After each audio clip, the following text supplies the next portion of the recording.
representative. We pray the Lord God that you lead us till the end of the session. For this is my prayer with thanksgiving.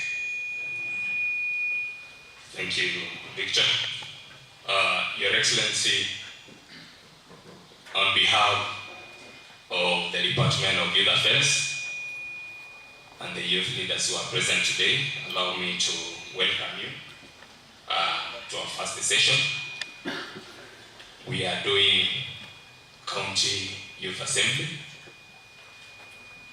As you are aware that we are celebrating International Youth Week in our country, and for us in Baringo, we are privileged that we are having a youth assembly, and we are also privileged, Your Excellency, that you are with us this morning to open this session. Your Excellency, before I proceed, I want to give you a brief about our first session. We will have a speech from youth representative, and then we will have a speech from our partners. We will have a speech from the Office of the Chief Officer Youth Affairs. We will have a speech from the clerk of our county assembly. Thereafter, invite the speaker who will lead us, invite the honorable members, and thereafter I invite you to make your keynote address. Your Excellency, our speaker will be giving us his address on what the legislative arm of the government is doing as far as matters climate change is concerned. Your Excellency, we will also be waiting for your speech on the measures that the government has taken on matters climate change and the involvement of the young people in our county. Your Excellency, thereafter, we will have a second session. We will have a plenary. We will have the youth leaders debating on the two speeches, your speech and the speech from the Honorable Speaker. And thereafter, we will have a capacity building session on matters youth participation in climate change. And then we will conclude with recommendations that will be forwarded to your office and the office of the Speaker. Your Excellency, before I proceed, allow me to invite two youth representatives to give their welcoming remarks. And I want to ask, I'm told the chairman for Baringo County Youth Forum is not present. I'll welcome the organizing secretary. Is the chairman present? Okay, then I can invite the chairman. Kindly come and give.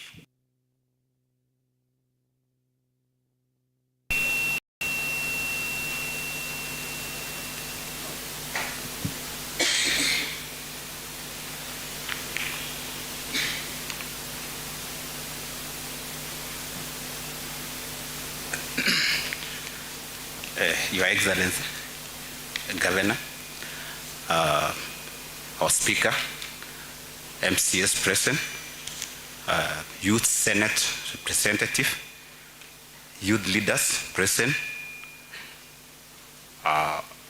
all protocol observed. Good morning. Good morning. I want to thank our Governor for honoring this invitation to meet with the youth leaders from our county. Governor, we have a lot of issues touching youth concerning the agenda of the day, which is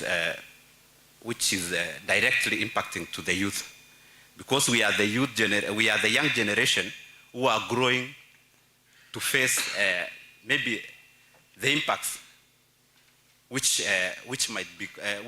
are being caused by the climate change. Your Excellency, I have only two issues before I invite our organizing sec to say a word. One, Your Excellency, is on public participation. Your Excellency, our prayer is youth leaders is you help us have a good structure, or now we can engage youth, especially youth who come from the far end of our county, especially those wards which are far end. Because if you can go back to the archives, 2020, 2021, 2022 budget, you will realize that most of the wards, through the mobilization of County Youth Forum, had the allocations. And maybe for the first time, because I went through the records of youth department since the initiation of the county government, 2021, 2022, and 2022, 2023, we had a good budget of youth activities, especially the empowerment. So, but it has been in a declining trend for this financial year 23-24, simply because Our Excellency, maybe, I don't know if this is the right forum for me to request that, but the youth leaders are a bit demoralized. But we have a great and a serious belief in your government. And why a great belief in your government?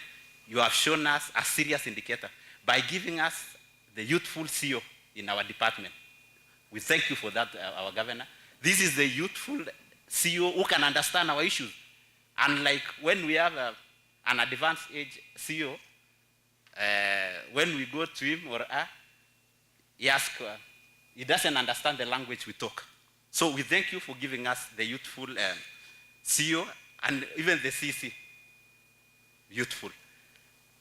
Demoralized, the youths are demoralized in attending the public participation because of two things. The department have really tried, maybe in identifying the beneficiaries. Our youths have not been having a lot of knowledge on the key requests to make when they are allocating their budget, or they are requesting to be allocated some money in public participation. The other issue is,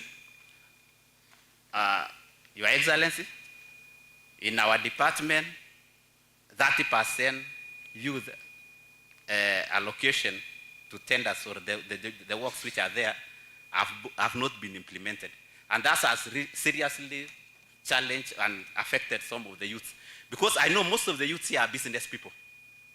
If you ask these youths all to raise their hands, those who have registered their business name or their companies, you will get almost 3/4 of them. And we have been trying to lobby here and there, the director and the department, assisting on how we can make ourselves viable and qualify for the projects. But you know, if we don't get even 50% of what we are going to request from the public, then you get demoralized. Lastly, so that I can give to Korir, is on youth policy. On youth policy, the department has been briefing us that it's in a good progress, but we requested that, Your Excellency, try to speed up. We also request the CEC through your office to at least go through it and assist maybe the technical parts, the technical officers handling that policy, so that it can go through and sail in an earlier time, so that we can the leadership of the youth can have future. Thank you, Your Excellency. I'll request Korir to have a minute to say a word. Welcome.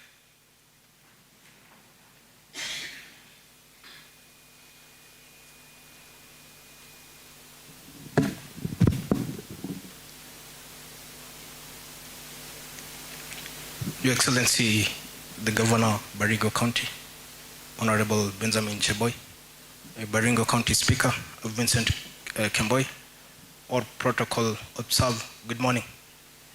Daniel Kipkemboy Korir, the Organizing Secretary for Baringo County Youth Forum.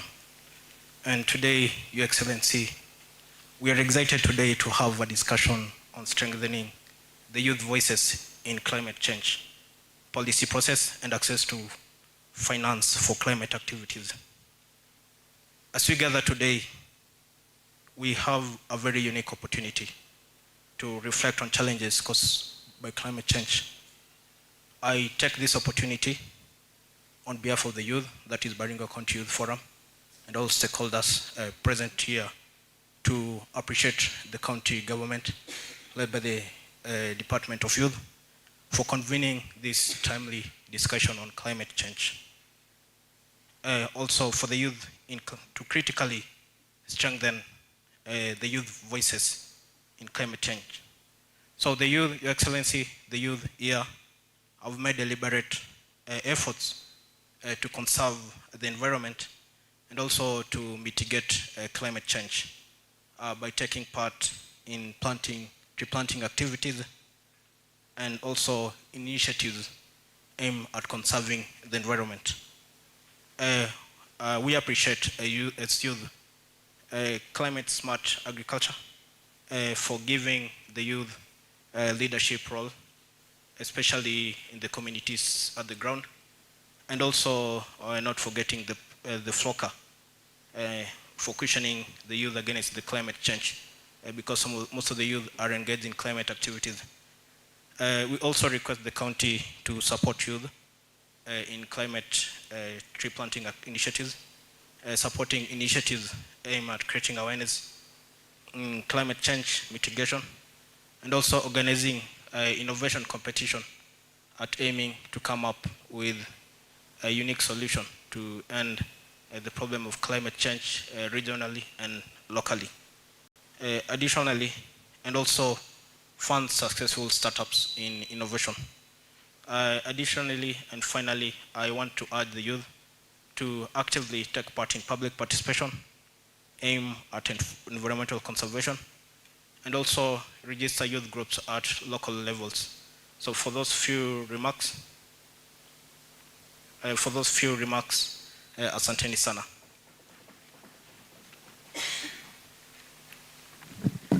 Thank you, Chairman and the Organizing Secretary. Your Excellency, before I invite our partners, allow me to pick one youth to say a word also, who is not part of the forum. Let me invite Jimmy to come and say a word, and then we proceed to invite our partners.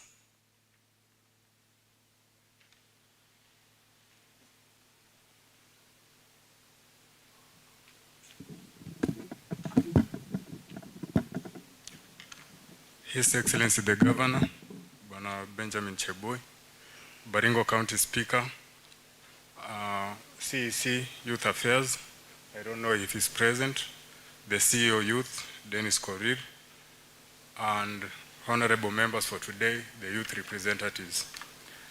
Allow me to introduce myself. I'm Jimmy Shivega. I'm a youth leader from Mogotio Sub-County, Mogotio Town.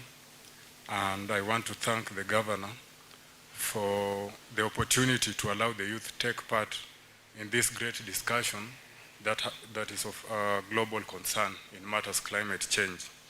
First of all, I want to thank the governor for showing solidarity with the youth and nominating a youthful CEO. It's not something we take for granted because during the formation of government, Your Excellency, we saw various delegations streaming to your home and to your offices to have you consider one or two of their members as part of your cabinet and as part of your administration. Your Excellency, we as youth, we did not come with a delegation, but you saw it right to nominate a youthful CO to work for the youth of Baringo and to show what the youth can offer in matters leadership. So we thank you, the governor, for considering the youth in that position of the Department of Youth Affairs, Gender and Sports. Secondly, I want to thank you for this opportunity to join us today, because we all know the youth are the most vibrant, the most energetic, and the most informed.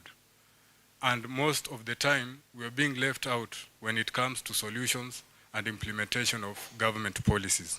We want to thank you because you've given us a chance to participate, and you've given us a platform to offer our contributions towards this great debate that is of global importance.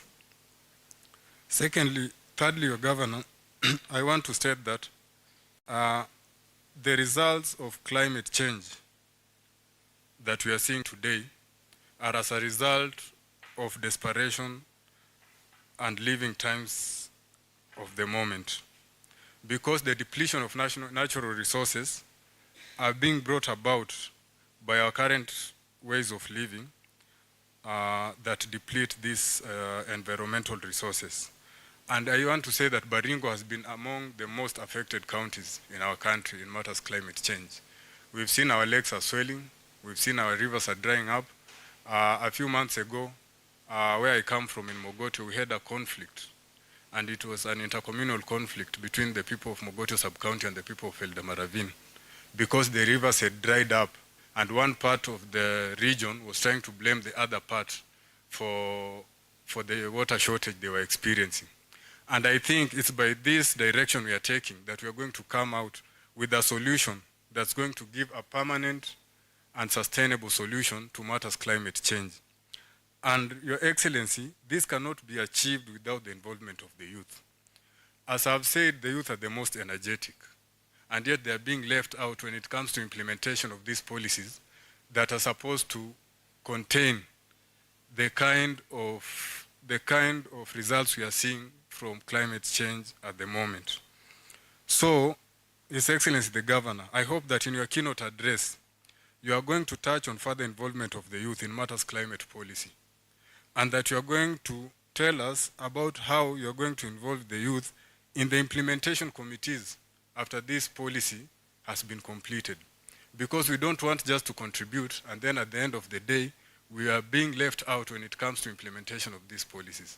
We are up to task, His Excellency, and when it comes to implementation, the same energy we are going to show here today in matters contribution is the same energy that we are going to use in helping you implement these policies. We believe in you, Your Excellency, and we believe in your government. Such a policy is a policy that shows we are among the counties which are visionary, and we are among the counties which want to be part of the solution to this global challenge we are experiencing.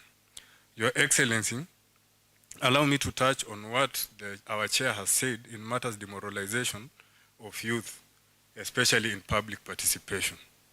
It's not even demoralization, Your Excellency.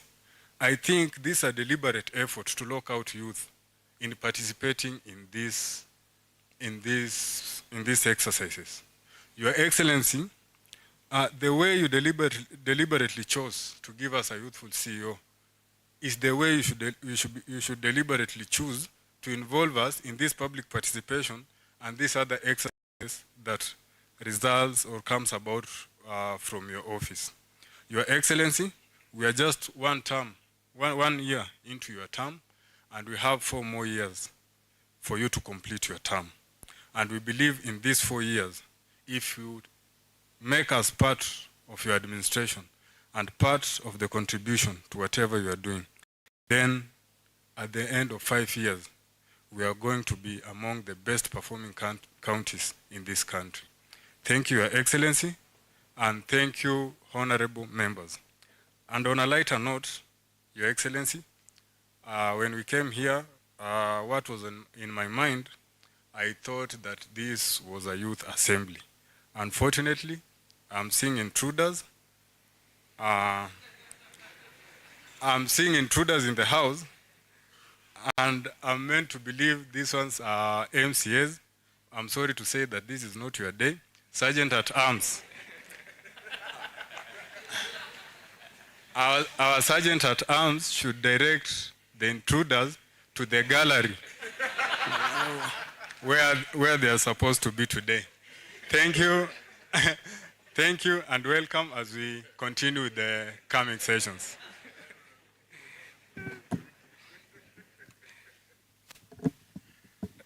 Thank you, Jimmy. And I want to make it, I want to clarify that they are not intruders. For this first session, we've allowed them, but in our second session, I think you'll have to campaign to be the speaker so that you can give those orders. But for now, allow us to have them. Your Excellency, before I proceed, let me recognize my colleagues from the executive. In this meeting, we have our Chief of Staff, Mr. Bet. We have Mr. Alex, the personal assistant. We have my director, I don't know if he's around, or Mr. Aengwa. We have our liaison officer, Shimwa Kiplimo. I think the rest, Your Excellency, the clerk will introduce. Your Excellency, allow me to invite a representative from our partners. You know, Your Excellency, this event has been made possible because of partnership. And Your Excellency,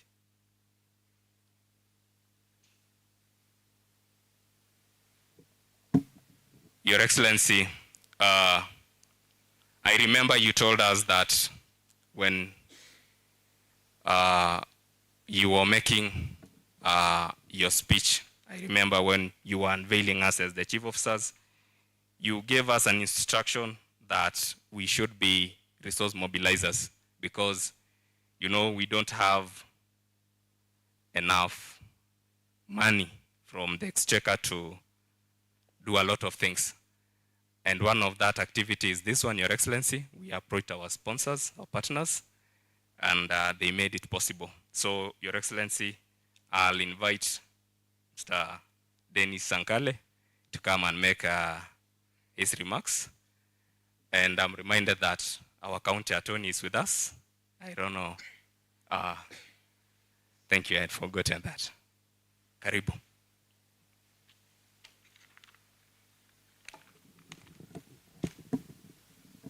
Thank you so much.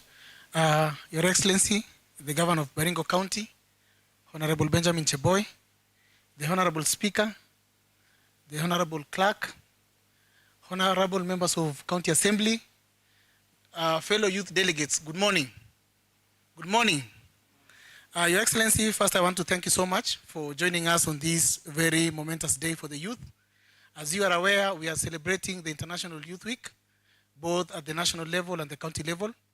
International Youth Week is a celebration organized by various governments all over the world to celebrate the contributions of young people and governments towards mainstreaming youth participation in development and governance processes all over the world. And Your Excellency, on that note, 2 days ago, you marked 1 year in office, and as the governor of Baringo County. You were elected on 8th of August last year, and we want to thank you for bringing a steadfast leadership towards the service of the people of Baringo County. Your Excellency, this is the only opportunity young people of Baringo County have to congratulate you on your election as the third governor of Baringo County, and we appreciate the much you are doing in terms of inclusion of young people in government. Most of my colleagues here are pointing at Dennis, but I want to bring to the attention that you have nominated almost 5 CEOs, chief officers who are youth.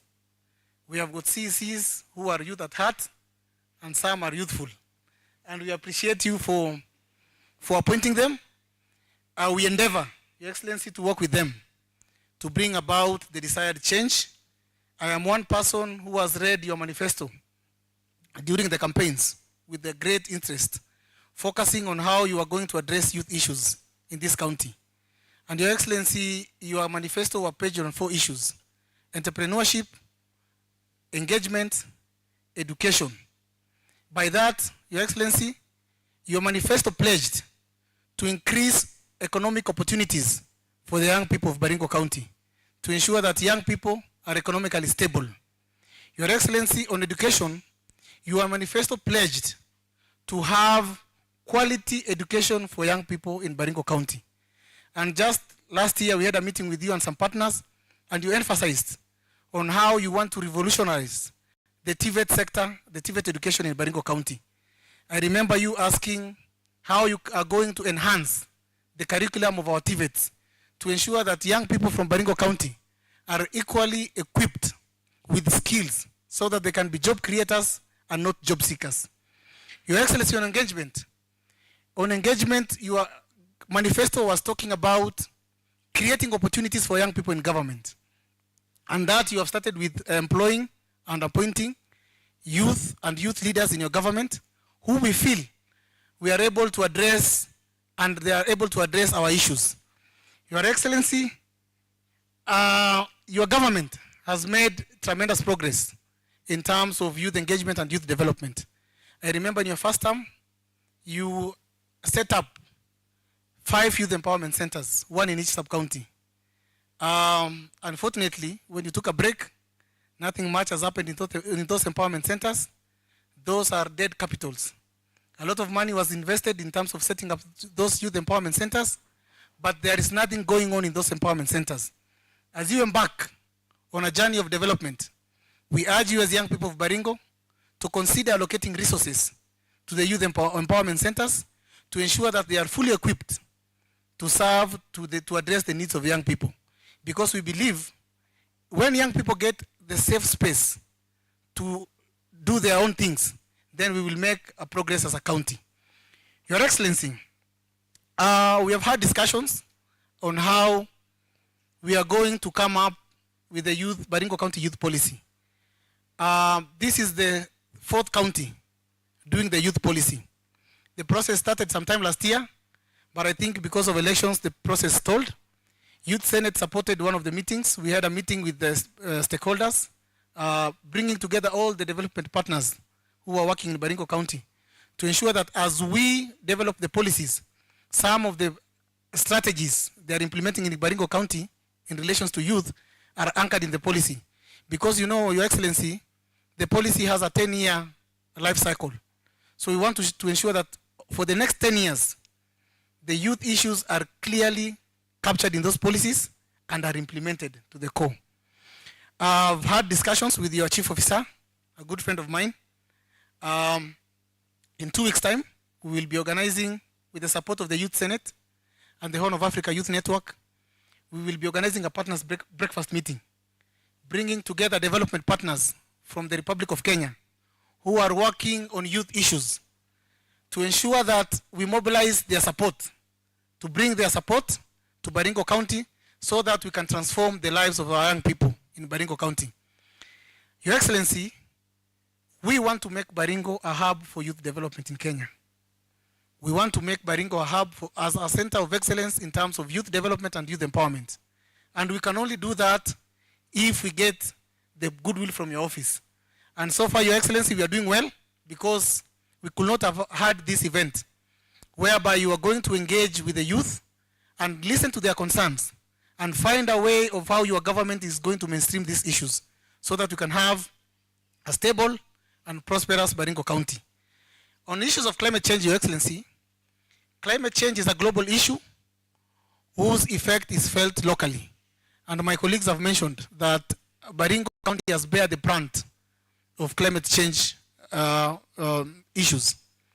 We have seen the water levels of our lake rising, causing displacements, affecting the livelihoods of the people, affecting the livelihoods of the communities. We have seen rivers drying up, becoming a source of conflict between communities, as he has mentioned, in the upper side of Baringo. We have seen the issue of climate change affecting the issue of peace and security in Baringo County, because there is a nexus between climate change and the peace and security. Some parts of Baringo County are experiencing drought, and then as they move up to the greener pasture, to where they can find greener pastures, it creates conflict between the community, what we call resource-based conflicts. And to address that, Your Excellency, because we believe young people are agents of peace, 70% of people who are affected by conflict, Your Excellency, in this county are the young people and children. 70% of people who are propagating conflict in these communities are the young people. So we are both partners of conflict, and we are partners of conflict, and we are also partners and agents of peace building. We have had last week I was in a meeting out of the country with our partners. We have met them before. The COMESA, Save the Children, and they have pledged to support Baringo County in terms of capacity building workshops for you young peace builders. We will have a regional capacity training here in Baringo, bringing together young people from the COMESA region. COMESA region is common market for Eastern and Southern Africa, and the Horn of Africa Youth Network, who the chairman is, the CEO is here. David, you can wave. David will be bringing together young people from the Horn of Africa so that they can share experience on how peace building initiatives is being carried on in their respective regions and countries. This will help our young people to understand the concept of conflict, the dynamics of conflicts, and strategies to diffuse the conflicts among our communities. Thereabout, Your Excellency, after that discussion, we had a discussion with them to see how they can support at least 1 or 2 youth empowerment centers, not only with equipment and the necessary tools, but also to run programs within those empowerment centers. Because it is one thing to have an empowerment center, it is another thing to have equipment within the center, but it is very important to have programs running up so that young people can learn from those programs and implement those initiatives. Excellency, finally, as I conclude, your government has made tremendous efforts in terms of addressing climate change. At some point last year, you assented into law the Baringo County Climate Change Bill. We have read the bill with utmost keen, and we have noted that it does not in any way talk about youth inclusion. Unlike we have done what we call peer-to-peer review. We have read the bill from Kajiado County on climate change. There are specific clauses that talks about inclusion of young people in addressing issues of climate change. Your Excellency, for Baringo County, there is no specific clause that talks about youth or youth inclusion in climate change mitigation efforts. Your Excellency, at some point this year, and we appreciate your efforts, because for county governments to access the financing locally led climate action, the FLOCA funds, there are certain regulations that governments had to fulfill. And we thank you so much for fulfilling all those requirements, because I believe Baringo is one of the counties that received the FLOCA funds. Those are funds that are supposed to address climate change issues at the county level. You went ahead to set up the Baringo County Environment Committee. We appreciate you for that, Your Excellency. But again, there is no youth inclusion in the committee. We saw civil society organizations, we saw business community, but the youth have been left out. And as my colleague mentioned, youth are partners of development. Youth are innovatives. Youth are dynamic and they are very energetic, Your Excellency. You guys have borrowed the future. The future belongs to us. So whenever you are addressing the issues of climate change, because the future is ours, it is very important that we be at the table so that we can give you some of the solutions we want to see implemented towards securing our future. Your Excellency, ward committees are being constituted, I think, in terms of, in relations to the environment committees. We are requesting, Your Excellency, because you know, the days of demanding are over. And as I've mentioned before, we are partners for development. And as partners, we embrace dialogue. We don't embrace maandamano. We don't embrace demands. We request that as you constitute these committees, we have amazing young leaders from Baringo County who are engaging in activities and initiatives towards combating the impact of climate change. Your Excellency, we are requesting that they be included in those committees from the ward level to the county level, so that you can have an array of ideas from these innovative thinkers and innovative implementers. Your Excellency, as I conclude, I want to assure you of our support, both as partners and as residents of this county.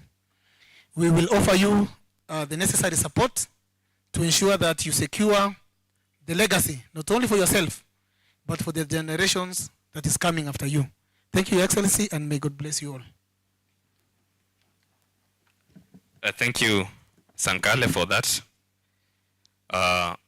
Your Excellency, before I invite our clerk, allow me, Your Excellency, to make a brief introduction of these youth leaders so that you can know their names and where they come from. And then I'll proceed to invite our clerk. So I don't know, do we have a microphone? Okay. We can start from this side. Come to this side, from the organizing secretary.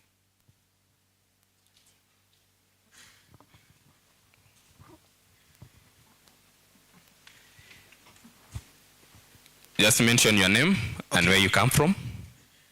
I'm Daniel Kipkemboi Korir. I come from Eldama Ravine, Lembus Ward. Organizing Secretary for Baringo County Youth Forum. Good morning, everyone.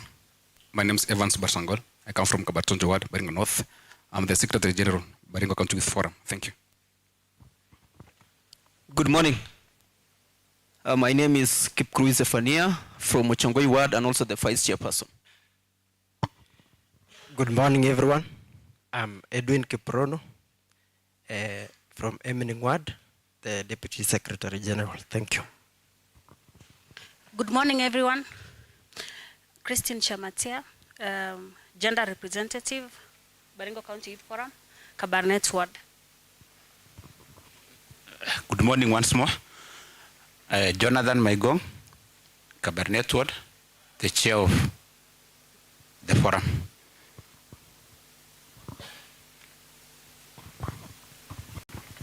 Good morning, everyone. My name is Sami Kiblimo from Walil Chapchap. Good morning. My name is Amkich Karanja. I come from Mogotio Sub-County, Emining Ward. Thank you. Good morning, everyone. I'm Timothy Lomeri from Koloa Ward, Tiati West Sub-County. Good morning, everyone. I'm Elvis Liataki from Iljamus Ward. Good morning, everyone. My name is Dennis Kigen from Mogotio Sub-County, Mogotio Ward. Good morning. I'm Sylvester Koskai Kandie from Sajo Ward. I'm Youth Chair Sajo. Morning. I'm Evans Mutai, Marikat Ward, BCYF. Morning, everyone. I'm Laban Chemite, Emining Ward. Good morning. I'm Brian Chilimo from Eldama Ravine, Lembus Perikara Ward. Good morning. I'm Kathy Koech, PWD's rep from Mogote Ward.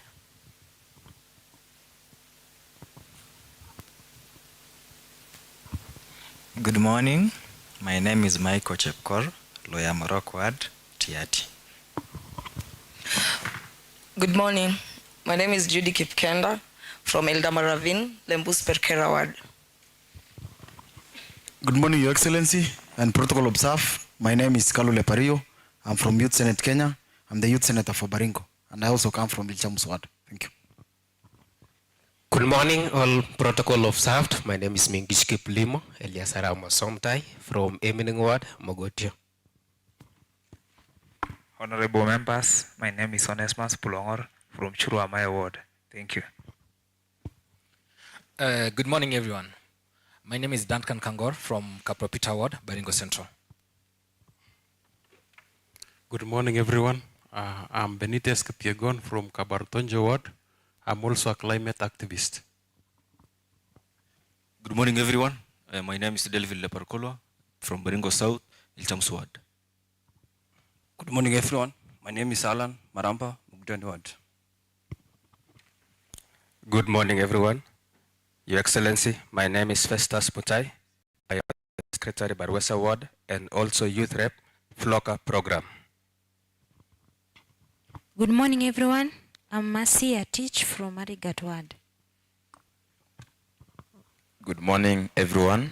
All protocols observed. I'm Frankly Troitich, alias Senator Lee from Kisanana Ward, Mogotio Sub-County. Good morning, everyone. Your Excellency, my name is Nixon Kakisang from Tiati East, Tangulbe Korosi Ward. Good morning. My name is Mary Chamosop from Tiati East, Tangulbe Korosi Ward. Good morning, everyone. Good morning, everyone. My name is Evelyn Jumba from Tiati East, Tangulbe Korosi Ward.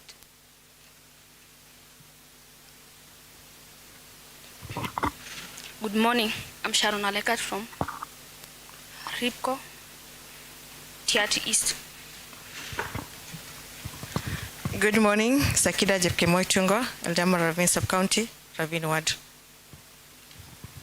Okay, good morning. My name is Emmanuel Sokoti, Baringo Central, Kapropita Ward. Yes, good morning, everyone. I'm Colem Bruto from TRT East, Silale Ward. I'm also a mental health practitioner. Matters reforms and recovery. Thank you. All protocols observed. Ladies and gentlemen, good morning. Lucy Ntonga is my name, working with ActionAid on gender and climate justice projects in Baringo County. Thank you. Good morning, everyone. My name is Pauline Gatua. I also work with ActionAid as the program accountant. Thank you.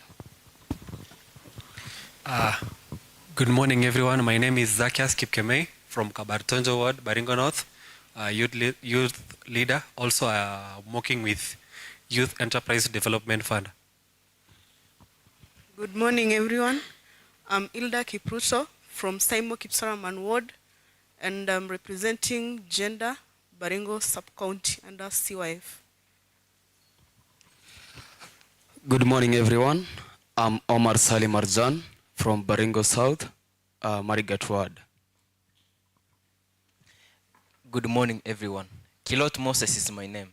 I'm from Baringo South, Marigat Ward.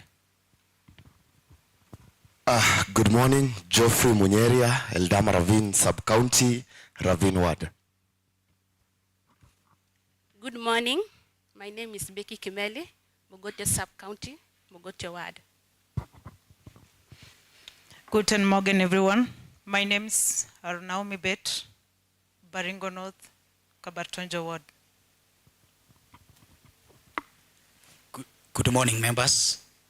Kurigat David, Kisanana Ward, Youth Chair. Good morning once again. I'm Jimmy Shivega from Mogote Sub-County, Mogote Ward. All protocol observed, ladies and gentlemen. My name is Janet Nandwa Ongoli. I am the communications coordinator for Activista Baringo chapter and also the communications officer for Baringo Civil Society Organizations Forum. Thank you. Good morning, everyone. I am Oscar Olaroi from Lembus Prekera Ward, Eldama Ravine Sub-County. Good morning, everyone. I'm Peter Etan, Baringo South, Marigat Ward.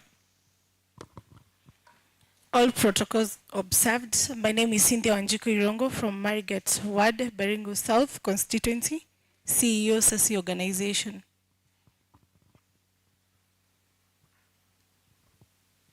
Thank you. I think we are done with introduction. Your Excellency, I think you can see we have the face of our county. I think almost every ward is represented here. Your Excellency, I had forgotten to mention the presence of the people from ActionAid.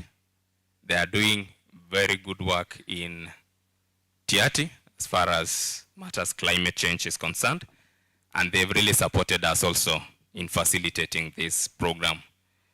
There is also Janet from Activista. Thank you very much for the work you are doing. Your Excellency, let me say a few words before I invite the clerk.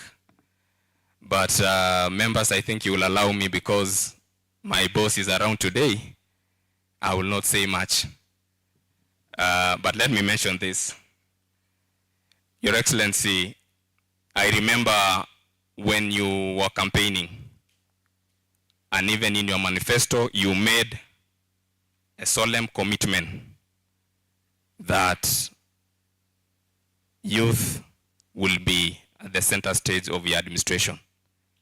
Your Excellency, we want to appreciate you because you've walked the talk, and as my colleague said, that your government has a youth representation. We want to appreciate that, Your Excellency.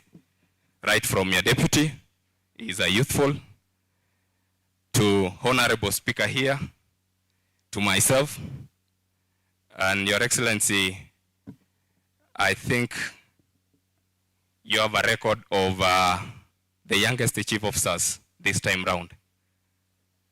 They normally accuse me that I'm the last born, but I doubt. But I want to appreciate that, Your Excellency, and I want to promise you that going forward, this department will help you to achieve what you promised the people of Baringo. On Tuesday, Your Excellency, we signed performance contract, and part of it is about youth affairs and youth involvement in your administration. Your Excellency, as a department, we will make sure that we help you achieve what you promised the people. Your Excellency, I've listened to the youth leaders, and they've mentioned about their participation. And some of them are saying that they are demoralized. But I want to promise them, Your Excellency, that I know some of them were elected to office, but they've never done any meaningful engagement because we didn't have any policy to help them operationalize their office. Your Excellency, I want to promise them that we are working on the youth policy, as mentioned by my colleague here, my friend. And once we have the youth policy in place, the rest will take care of itself. So I want to promise you that the next time we will be engaging the youth, we will have a youth policy in place so that it can help you even to get allocation to run the office. Your Excellency, they've mentioned about public participation. And I want to remind them that today we are in this assembly where they pass the finance bill. Your Excellency, we are planning as a department that this time round we want to empower the young people so that they can participate in public participation, especially during budget making process. It is very important for us as a department because you realize that every other time we have public participation, we don't have a voice from the young people.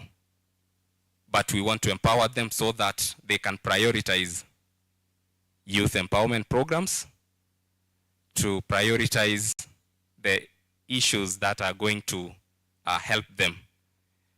And we are planning to have an engagement with the young people, especially towards the end of this financial year, so that we can prepare their participation in the next budget making process.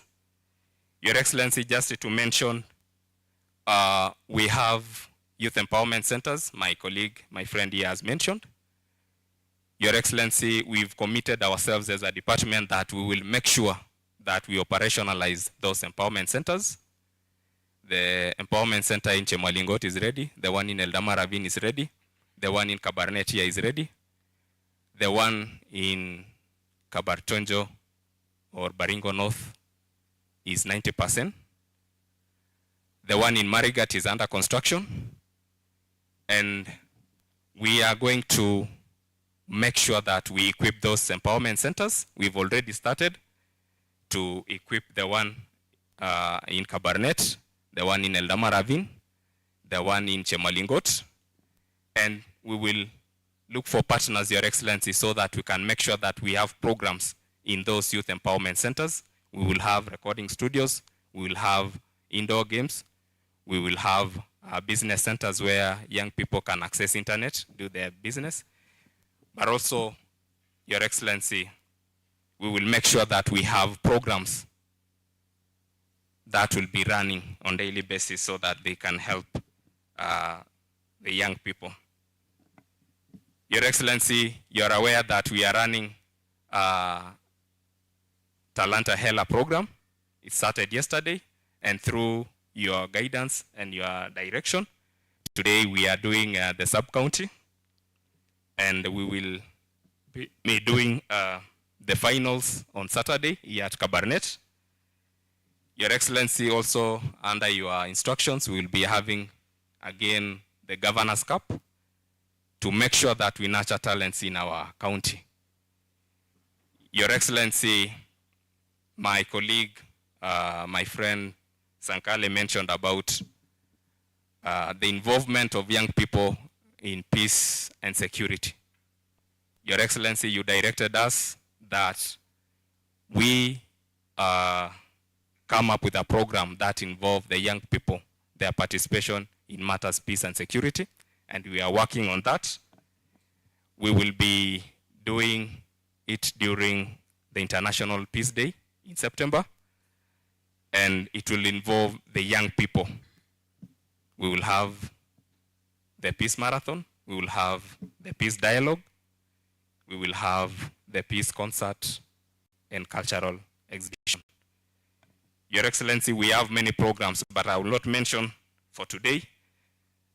But allow me, Your Excellency, to say this.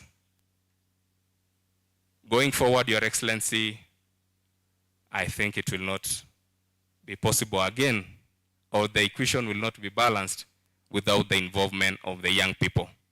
I think that directive, Your Excellency, you've made, and for us as a department, we will make sure that we assist you to achieve that. Your Excellency, with those few remarks, allow me to invite the clerk of the county assembly so that she can introduce the team from the assembly, and thereafter introduce the speaker. Welcome.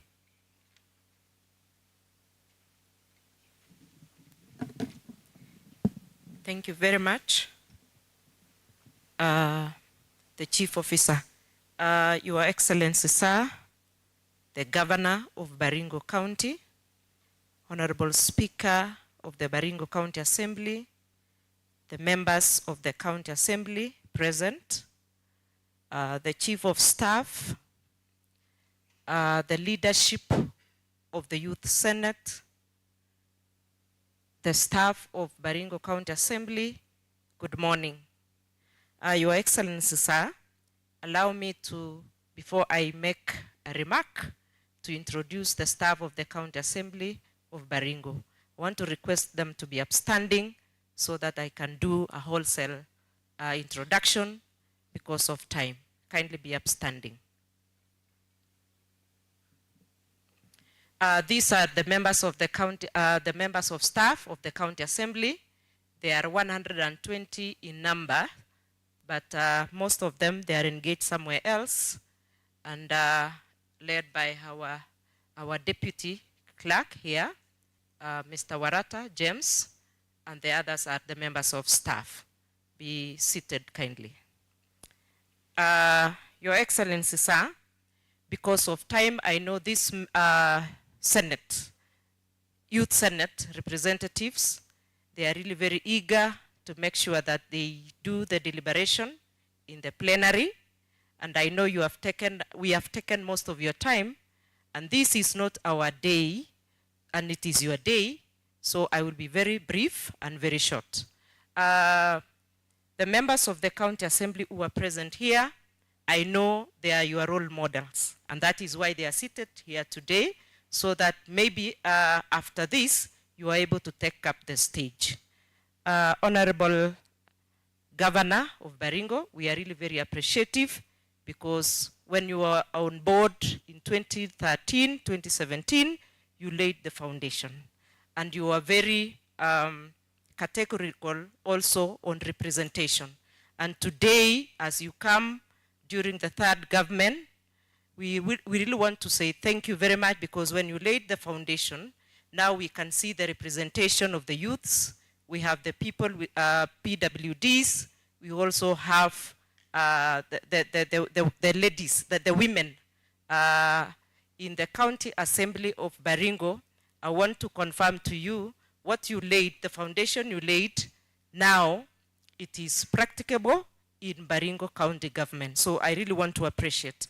Baringo County Assembly, I want to confirm to these youths who are present today, I understand apart from the youths we also have friends of the youths. That is something I learned from the leadership this morning.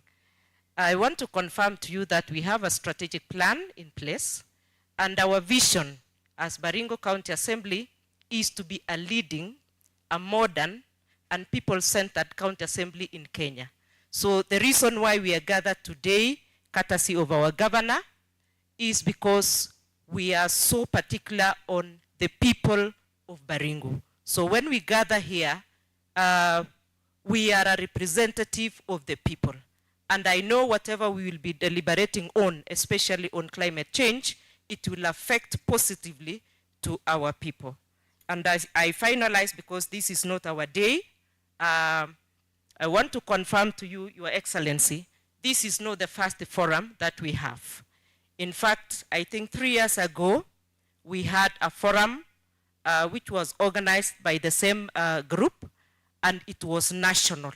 And today we have the county, where we have all the representatives from all the sub-counties. And we really want to appreciate, because once we had the first group from national, now we have the county. I know going forward, we will also have the national hosted by Honorable Speaker in this place. So without much ado, I want to appreciate all of you. I want to appreciate also all the youths who have come from all the sub-counties. You take the message that we are people-centered. We value them, and I want to applaud the members who are present. I know Honorable Speaker will still say more on this. In our strategic plan, soon and very soon, we will be in Mashinani. I know we've been having public participation, especially on budget processes, the bills, and so on and so on. But in this particular one, Honorable Speaker has a vision of having Bunge Mashinani. And we want to ask the youths to avail yourselves, especially when we come to the sub-county. Be the organizers, mobilize the members of the public also to attend these forums. And also when we have the budget-making processes, it is a kind request from the leadership of the youths to ensure that also in these organized groups, we have representatives of the youths, so that your voices are also heard. So without much ado, I want to thank also the honorable members. I want to confirm to you that we have very vibrant honorable members, and also assisted by our staff who are also very, very supportive in the processes of oversight, legislation, and representation. So without much ado, I want to take this golden opportunity to invite my boss, who is Honorable Speaker, and somebody said is one of you. So there is familiarity in us. So karibu, sir.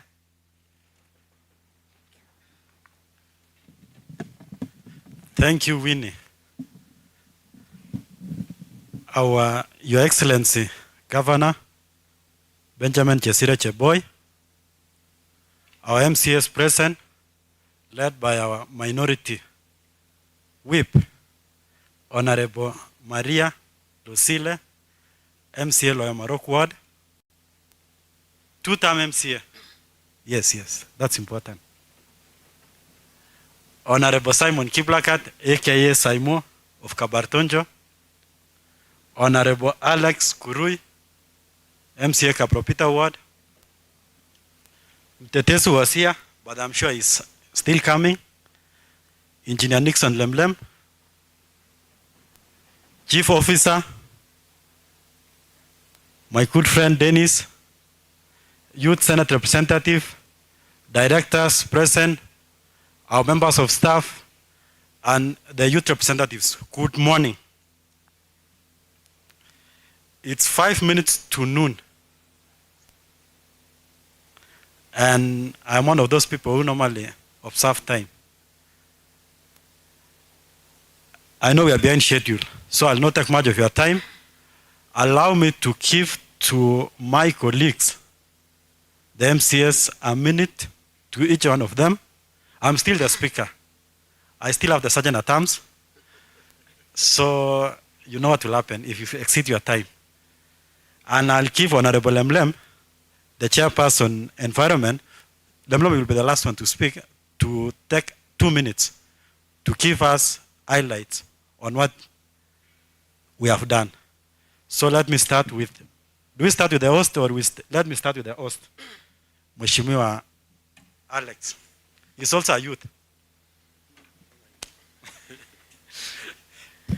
Thank you so much, Honorable Speaker, Your Excellency, the Governor of Baringo, Benjamin Cheboy, the Speaker of the County Assembly of Baringo, the Chief Officer Youth, my friend Dennis, colleague MCAs, youth representatives, and youth leadership. Good morning. Good morning. I'm Alex Kiprono Kurui, MCA Kapropita, and I think I'm almost exiting the age bracket, our 35. We are exiting, but I want to confirm to you that I'm the eldest youth within the premise. The speaker is younger than me, and the CEO also is younger than me. Honorable Simon is younger than me. So I want to confirm to the youth that our issues will be well catered when these young men are around. Honorable Governor, I know you're also a youth at heart, and why do I say that? I say that because you've been guiding us in doing the youth policy. You have the youth in your heart, Your Excellency. I don't want to say much. I just want to say that we've heard you. We've come here intentionally to hear from you. We've heard what you said, and we want to assure you that as a youth and youthful MCAs, we will be there to defend you. We will be there to give you your rightful share.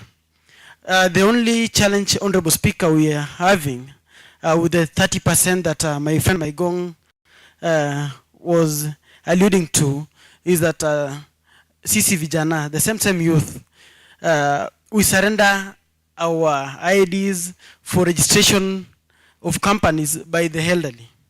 So when the same 30%, Honorable Speaker, Honorable Governor, you're giving out to the youth, they don't necessarily go to the youth, but they go to these guys almost of your age, Your Excellency. So I want to ask the youth to take up the challenge. Let us get to know you. Let us get to know what you people are doing. Let us get to know your companies. Let us come closer and see how we can grow ourselves, how we can empower ourselves. Honorable, Your Excellency, the Governor, I'm seeing the speaker almost standing up, and in this budget, Your Excellency, some of us in our wards have captured the interest of the youth so much. My only plea to the youth is what your organizing secretary just said. Let us be in groups. That is the only way we can sort you out. Let us have the companies. Let us get up. Let us work. You know, Governor, the other day I was a youth and I'm almost exiting. Hii maisha ya kuwa boy ni kidogo sana. Kutoka hiyo miaka teme karibu 18 hapo 20, 23 hapo. Inakuanga tamu na inaenda mbio sana. Kabla hujejua imefika ngapi? 35. So mimi nataka kusema hiyo miaka hiyo kidogo hiyo, si tupambane, tujitume, kama ni kwenda shamba tuende. Mkisikia maneno governor anasema maneno ya coffee. Let us wake up, let us have these tree nurseries. Let us have the seeds, the certified seeds from our departments. Let us have the seedlings, and we have the budget, and we are going to buy from you. Let me just stop at that, Honorable Speaker, na niseme tu the other time tulikuwa Koriama Resort na huyu jamaa anaitwa Sangale, ile masiku ya siasa. Tukaanza movement ingine inaitwa Youth for Youth. So unakumbuka Sangale huko chini. Sasa unajua hiyo kitu, hata mimi nilikuwa niraidie inilete kuwa MCA wakapropita. Lakini hiyo kitu ikakuwa noma mbaya sana. Ilikuja karibu inalima sisi tena. Kwa sababu saa zingine pia sisi hatuko pamoja. Si namna hiyo. So mimi sitaki kusema hiyo maneno sana. Mimi nataka kuwashukuru na niseme tutakuwa pamoja na nyinyi katika itikadi zote na ili kujengana. Thank you so much, and have a fruitful day and full of meaningful engagement. Thank you so much.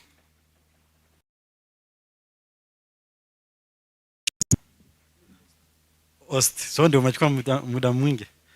Nitakaa na wewe saimu hapa. Niko na hapa kwa hapa.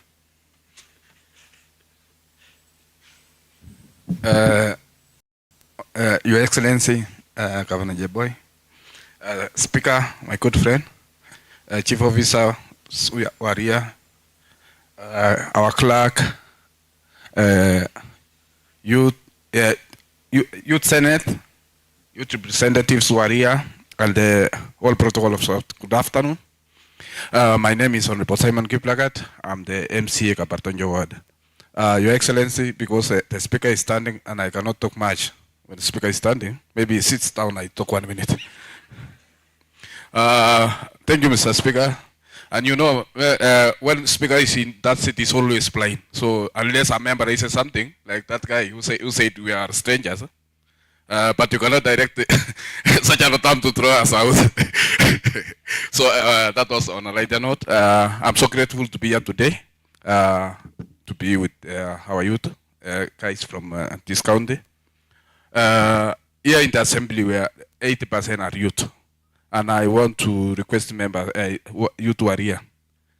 Believe in yourself in everything you are doing. It's possible to be where you to get what you want if you fight for it.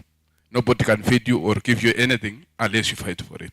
So let us take a step and fight for what you want in this society. So about the climate change, the Governor, we really appreciate you appointed chief officers who are youthful, and you really made a deliberate decision to put Dennis to be in that docket. And I believe even the youth are happy because they can associate easily with Dennis.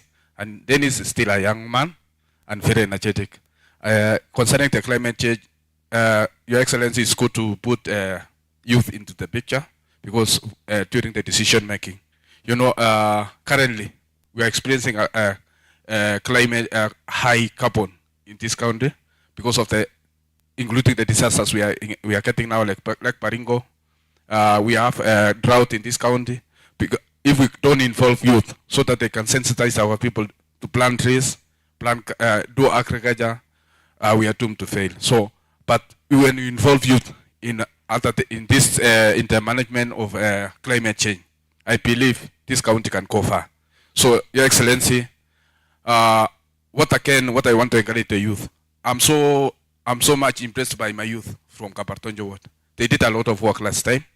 They went to public participation and they made sure that they put money for youth empowerment programs. But the problem is this: our youth, the youth leaders, they really fight for us.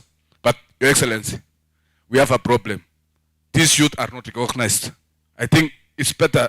I was really requesting if you can create for them an office and give them a funding so that they can be moving to our sub-counties and our wards to go and meet some fellow youths. Because these people use their money from their pockets unless they get donors so that they can move around. Your Excellency, again, you get the youth, they go to public participation, they put money for empowerment of youth. But when it comes to implementation, then it's a problem because the groups we are getting, this for people with disabilities, women, and youth. But you see, there is no youth who is registered these groups. You get women are the one getting, they're benefiting from the money for youth. So I encourage the youth, if you have the youth leaders, encourage our youth to register these groups so that when we are giving out these empowerment things, like equipment and such things, they go to the correct groups. Because women are really very tough in terms of doing these empowerment programs. Can you, as youth, can you emulate the women and the people with disabilities don't be left behind again, so that we can move together as one. But as an assembly, we are strongly behind you, and as youthful leaders, we shall support you in any way, and we welcome you. Next time, we get 1 or 2 youths joining us as a member of the assembly. Thank you. Honorable Simon, remember in 2027, you'll no longer be a youth. Karibu sana Mheshimiwa Maria. Sijasema kitu.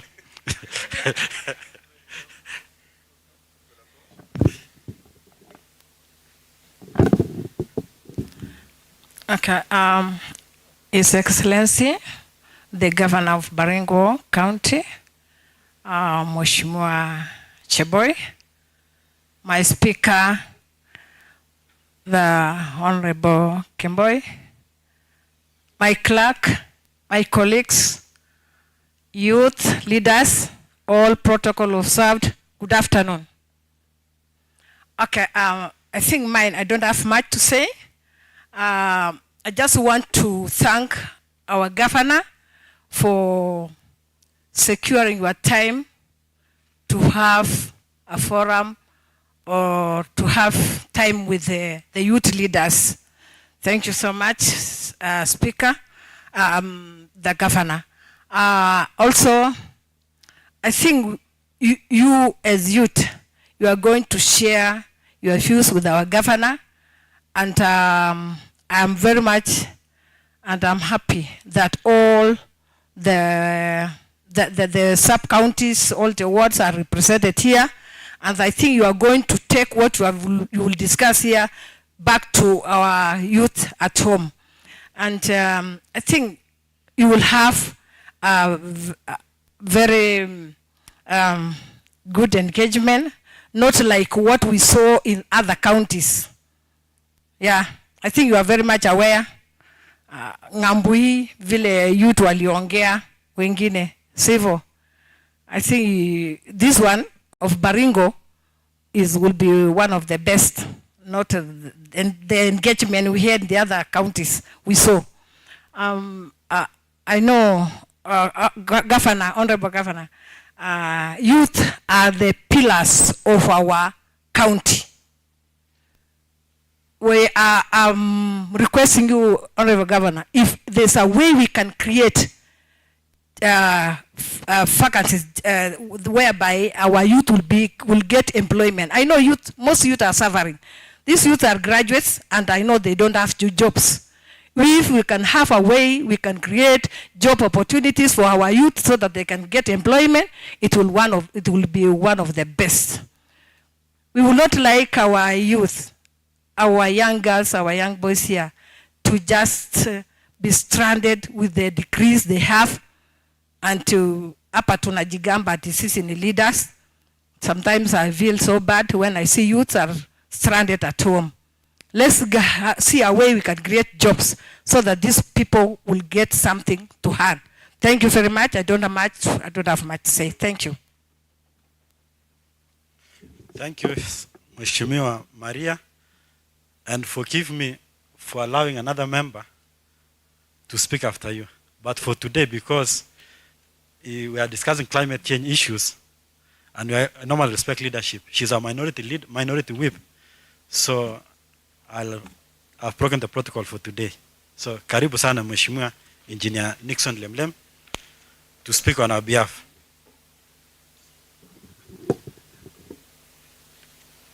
Thank you very much, Speaker. Your Excellency, sir, and all protocol observed, good afternoon. Yeah, it is true, we don't speak after the leadership has spoken, but today is special because our youth are gathered in this place to discuss a very important issue around climate change. My name is Nixon Lemlem, the MCA for Marigat, and I'm happy to see my photos here, people who stood by me so that I'm in this assembly. Thank you so much. Napongezi. Right there is the chair for Marigat, and I want to say, Your Excellency, he participated in the World Climate Committee, and he managed to be elected as the chair for Marigat World Climate Committee. So it is not true that the youth were not involved. Most of the awards involved the youth. Maybe some of the youth were not available then. Otherwise, Your Excellency, I would want to say very few things. One of them is that statistics speaks for us today and the years to come. They say around 80% of the world population are under 35. That means those are youth. Another fundamental truth is that we are here today and tomorrow we will not be here. And therefore, this earth we are living in, we shall leave behind to our children and to the younger generation, and those younger generation are these people in this place.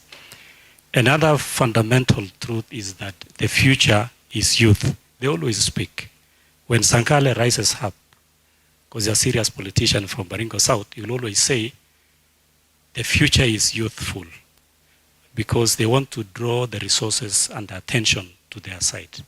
And that will always be the story all over. Even when you speak, Your Excellency, they will always tell you the future is youthful, is for the youth. Your Excellency, another truth is that climate change, which they have come to discuss today, is a serious threat to our future. For a record, I will give you an example. I come from Kimalel, a place called Kuriama. Around this time, Kimau Dam usually spills, overflows. But today, as we speak, for the first in history, Kimau Dam has the lowest levels. And we are shutting down maybe in another week or so. So we will have a pressure of water because of climate change. So climate change is a serious issue, and it is going to affect all of us. So it means the possibility of affecting the youth more is real, because the future is youth. So us as older people, I was also a young person, but now I've grown old. Again, Your Excellency, if the future is youthful, is the future is for the youth, then it means we need to involve the youth so that they are aware what is going to affect them tomorrow. So young people, you come here not to complain that you want to be involved, We have to involve you because definitely what is going to happen will affect you. Therefore, before we involve the youth, there is need to prepare them. That is why we all go to school. You sensitize the youth, you capacity build them, so that when we bring them to the table of decision making, which we are here today, our excellence is in the table of decision making. I am in the table of decision making, and so is Dennis.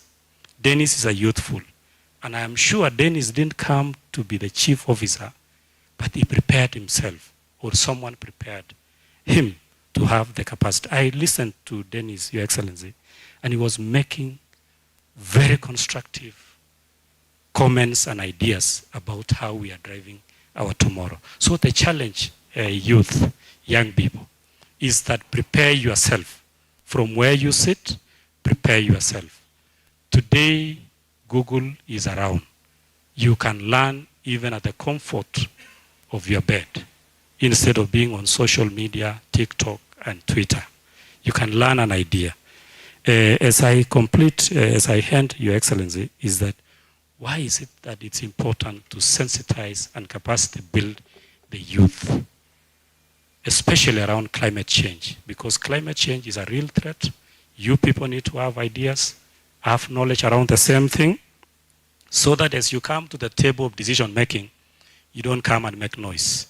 You come and put forward ideas that are going to change tomorrow. No one pays an empty idea or an empty mind. We pay brains that has ideas to change the future. Finally, it is true also to say you are the beneficiaries or the victims of the future. If we make right decisions today as old people, you will benefit because the future will be brighter for you. But if we make wrong decisions today as your elders, tomorrow you will be victim of that wrong decision. So let us converse from where you sit and from where we sit so that we have a better tomorrow. It is also true to say that now that the future belongs to the youth and the young people. So the young people is the largest population, and then you are the agents of change. How do you become an agent of change? After being sensitized, being trained, then you become innovative and become an entrepreneur. Like Sankale. Sankale travels to the most parts of this world more than our Excellency, the Governor. I don't know if Your Excellency, you knew that. And I was almost complaining because he stays in my ward, that next time when you travel, take along a youthful person. I know you are a youth, take along the smaller one also. So we need you guys to be innovative on areas of agriculture, areas of energy, and let us all get involved. Finally, on a lighter note, is that youthful, you are youth today. I'm old today. But tomorrow, you will be old. So as you treat the older people today, treat them in a way that you would also want to be treated tomorrow.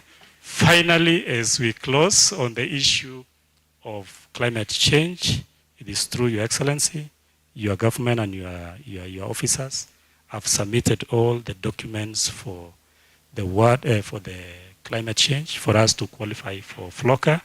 We had teething issues around the budget, and that one has been cleared. The documents will be finding their way into this house for the members of the assembly to scrutinize so that we are fully compliant. Finally, as you debate during your time, make recommendations that are smart, that are specific, measurable, attainable, and realistic, so that you don't push recommendation to the table of the governor who is old and to my table as the chair of environment, something that is not realistic, something that is not timely, and something that is not specific. We don't want fake recommendation. Be specific. Put yourself in the shoes of myself and the governor and the speaker so that we are able to serve you. Otherwise, with those many remarks, tunasemanga Mungu mbele. Asanteni. Asante sana, Engineer Nixon Lemlem. You didn't tell this you that we sent you as an assembly to attend COP27 in Egypt. Actually, it's the only member of the county assembly who attended COP27 in Egypt this year. We have COP28 in Dubai. We are still discussing to know who will go on our behalf, but Engineer Lemlem is still saying it's the chair environment. So, but trust me, we'll have one of our members to attend COP28 so that we also get to empower our members on climate change.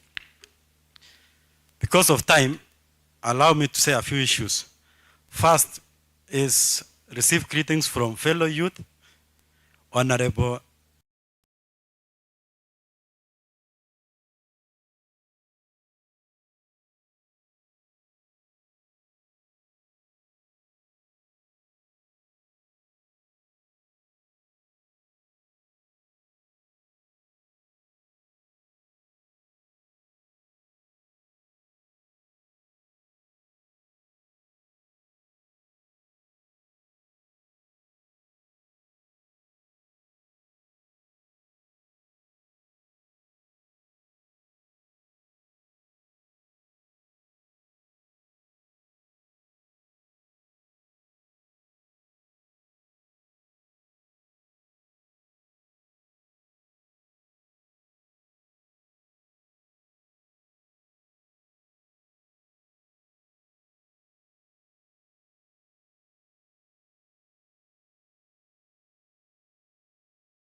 today, we have a problem of garbage collection.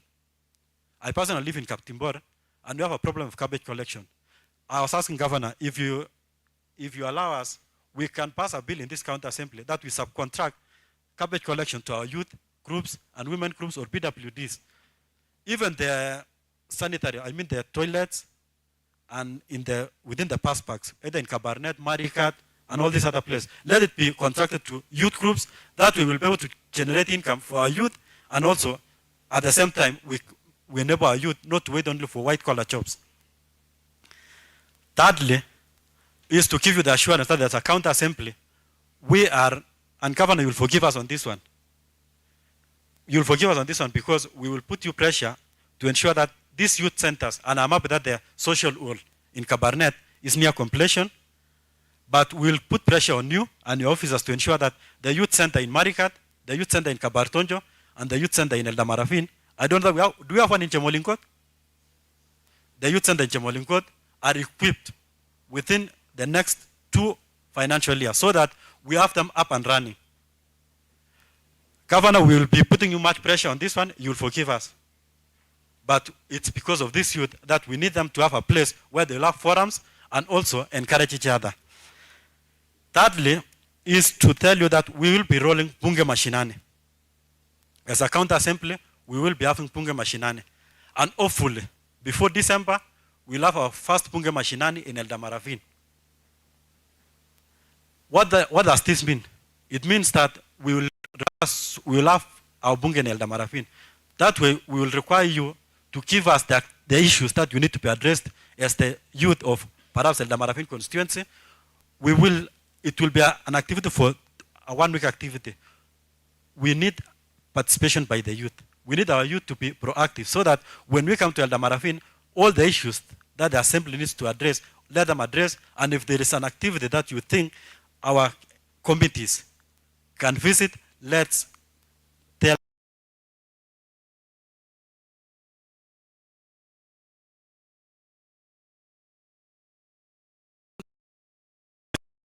how can you improve or how can you be part of problem solving in Baringo. These, our standing orders, Baringo County Assembly standing orders, allows you as a youth or as a resident of Baringo County to present a petition before the county assembly. But there are conditions. First of all, I've tried to talk to your MCA or to the MCAs of the particular wards that we have a certain problem in this ward. If the MCA does not take up the issue, then our standing orders allows you to present a petition to the clerk. That way, we will be able to have respected our MCA because we was elected majorly to deal with the issues of the ward.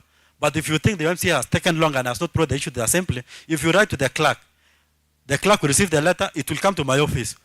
I'll look at it whether it has met the threshold, and if it has met the threshold, we shall bring it to the assembly. And I'm happy that we have 2 petitions now that will be in the assembly in the next, when the assembly will resume in September. We have 2 petitions from some youth from Eldamarafin.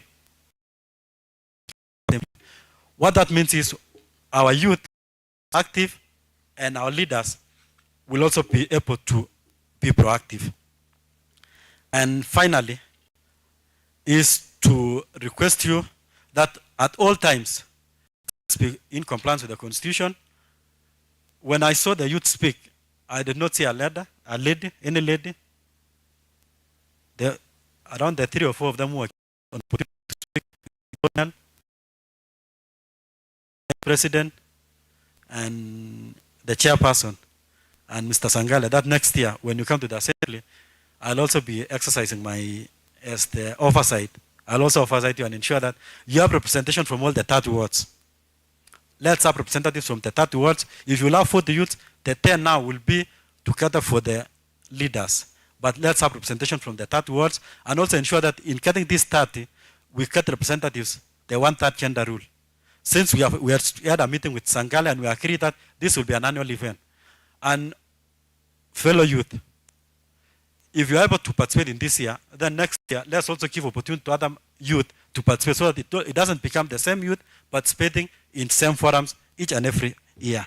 And finally, as I sit down as I go and sit down, I want to say that we have spoken to our MCS and our leaders, and you will get lunch courtesy of the county assembly. We normally have a restaurant here, and our MCS are normally billed. We give them at subsidized rates. And for this particular session, the lunch that will be given by the lunch that you will take today, and the 11 a.m. tea, and the 4 o'clock tea will be courtesy of the MCS, because they normally pay something. So we have taken something from them to feed the youth. So when you meet your MCA, tell them you are able to take a meal courtesy of him or her. And finally, the very final, this account assembly. It has standing orders. It has speaker's rules that guides activities in the assembly. I've seen some of you taking pictures. I'll forgive you. I don't know, the sergeant at times did not give you the. I don't know whether you gave out the rules or the members just decided to have their own rules, to formulate their own rules. But this house of rules, we have standing orders. And since you still want us to give you this space next year, that get from the members and from the technical team will decide whether we will give you a room or will next year you can and other places. But because I know you are responsible youth, you'll be able to observe us. You'll be able to observe our rules so that we are able to get this facility to use now and in the future. And since I understand you'll have a session after this, you will generate a report. And as a lawyer, we normally say all citizens have the power to arrest. There's something called citizen arrest. But one will rearrest the person. I want to say that you people will generate a report. But since your report doesn't have any implication on the governor, once you come up with your report, we will now bring it again to the assembly and we'll redo it afresh so that when we'll be able to tell the governor, the youth sat here, they made these reports, these are the recommendations, and we'll be able to ask the governor how far have you implemented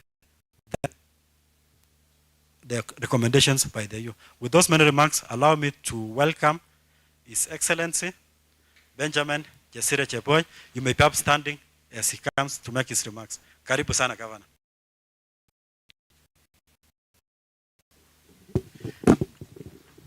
Thank you, Mr. Speaker, sir.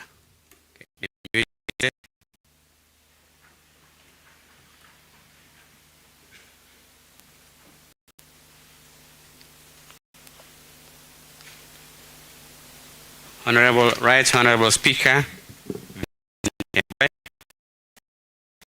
back to the County. Honorable members of the executive present here with us, members of staff of the County Assembly present with us, ladies and gentlemen, I am indeed very glad to join you today in collaborating on enhancing the youth voices in policy, as well as emphasizing the pressing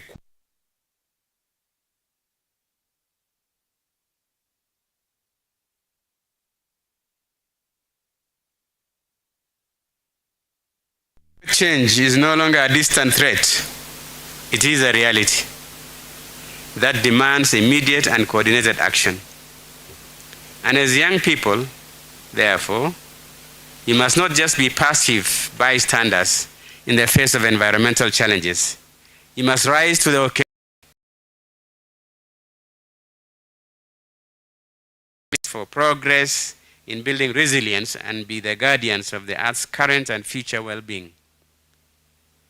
This is more fundamentally important because the youth are the youth, present and future, are the beneficiaries of a properly taken care of environment. To make this a reality, it is high time that your perspectives and participation is not only acknowledged by all fellow partners, but also integrated into the heart of climate policy discussions and climate action financing, not only at the county level, but also at the national, regional, and international spaces. Since I've spoken about partners, I have to recognize the presence of my good friend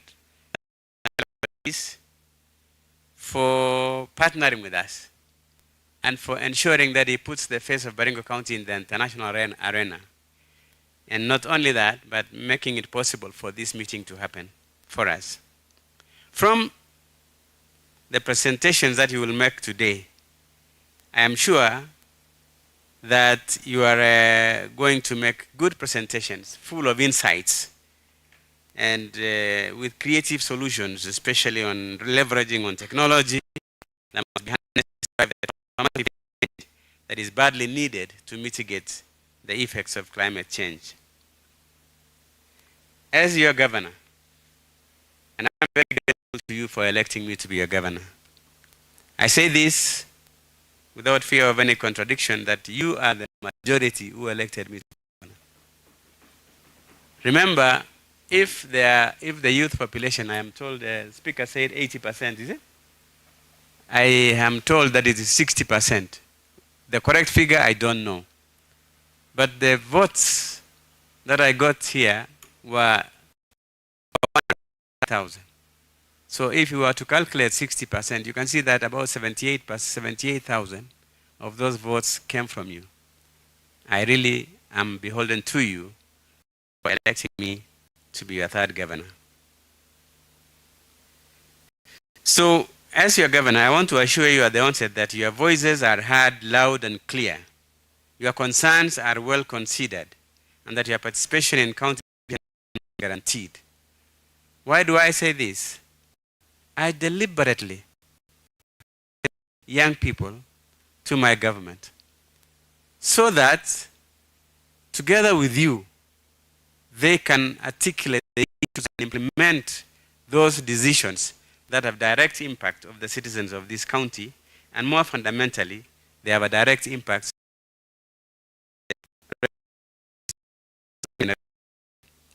I give you this unreserved assurance from my deep understanding that involving the youth in climate policy decisions is not just a matter of inclusivity. It is a matter of necessity. Tokenism is not the idea here. It is inclusion of youth in decision-making process and implementation of climate change programs that will make a serious difference in our society. It is a matter of necessity, not only because you have a unique stake in the future, also because you're also directly equally affected by the tough environmental conditions that are obtaining. In this regard, to climate change by integrating it in our county planning through the County Integrated Development Plan 2023 to 2027, a document that guides decision-making and resource allocation. We have formulated policies, enacted laws, and adopted regulations relating to climate change, including the Climate Change Act 2022, which provides a legislative framework for coordination of financial climate change responses. It is worth noting that the Act advocates for the inclusion of youth in climate action decisions and implementation. Of course, I heard today, and I did not realize that the youth are not in the climate committee. I think remedial action will be taken to ensure that youth must be in ward committees. And I'm imploring upon those who will be making those decisions, MCAs, to ensure that youth are included in all activities in the ward, including being members of the committees. I'm saying this because it is politically exigent for you MCAs to ensure that you include youth, because 2027 and beyond will still be those decisions. So for you to secure your seats, I kindly implore upon you to include youth in all decision-making processes in the wards. Additionally, I am happy to inform you that Baringo County is participating in financial change action program, which my administration has committed more than 1.5% of its budget, that is about 72 million, to climate change action. In implementing this program, the county government carried out participatory climate risk assessment involving 660 community participants, of whom 75% were youth, were drawn from the youth from all of the 30 wards in Baringo. Although this means that the effects of climate change on Baringo youth and the proposed action plans are well documented in the PCRA report, I invite you to engage closely with us so that we jointly work on enhancing programs to build your capacity to plan and monitor resilience investments in a way that promotes collaborative partnership between yourselves, the county, and the national government, as well as climate action financiers and other stakeholders. Even as we implement projects to address climate change risks, such as drought, by rolling out water projects, among other interventions in the affected areas, we have extended support to youth groups engaged in climate change-related initiatives, such as establishment of teen nurseries, tree nurseries, and other climate change adaptive. I had a message that we should include that. That has happened, and it is going on. To establish youth empowerment centers, providing you with an inclusive environment to harness the power of technology and social media for advancing the mission of addressing climate change, and other activities. Just as my chief officer was telling you about the issue of establishment of youth empowerment centers, of course we have challenges with budgets, and we would like to engage the partners, and we are happy that Sankale, you are part of this process.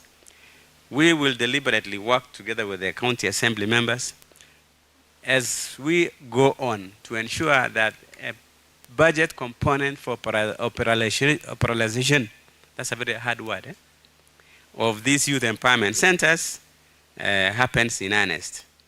We also are working with partners to build a youth innovation an innovation center, big one, that is going to be built here in Cabernet with the support of the partners from Korea.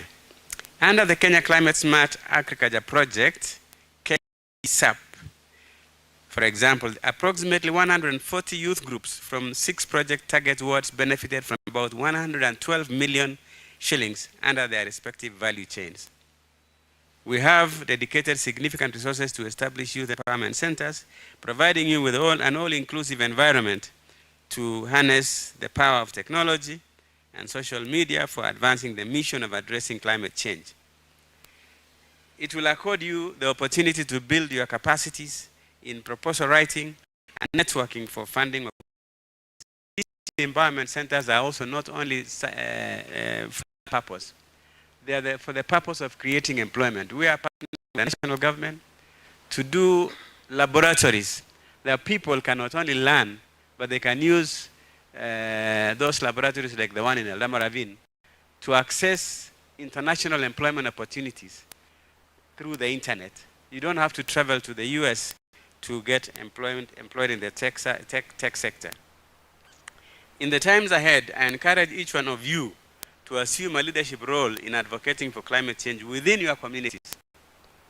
By doing so, we ensure a constant presence of innovators and teams dedicated to connecting with funding sources, established climate change financing partners, and those eligible to secure contracts for county projects centered around climate initiatives through the procurement process. At that juncture, I want to say this, and I heard you, Mr. Speaker, very well. The law gives us an opportunity to support the young people by awarding them tenders up to 30%, including people with disabilities and women. The problem is,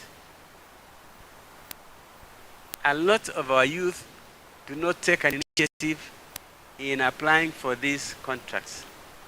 So much so that I asked myself, what is the problem? And someone earlier said, there's a situation where youth give their IDs to older persons so that they can be able to access those opportunities. So we are giving tenders to people who are purportedly youth. Ukweli, they are not youth. They are people who are even older than me. And you can see that I am not very young. Most of you qualify to be my children. So instead of my children applying for the jobs, wananipatia ID, and then I apply for the jobs, and then after that I enjoy the money. And they are not going to enjoy the money. What I have given a directive to our people, our Department of Procurement, to hold sensitization programs for youth so that they can know how to apply for these jobs by themselves.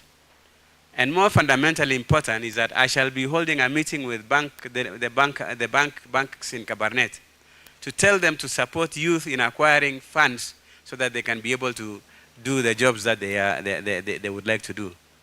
So when you are issued with an order, we will be able to introduce you to the bank managers here so that they can give you the finances to implement the program.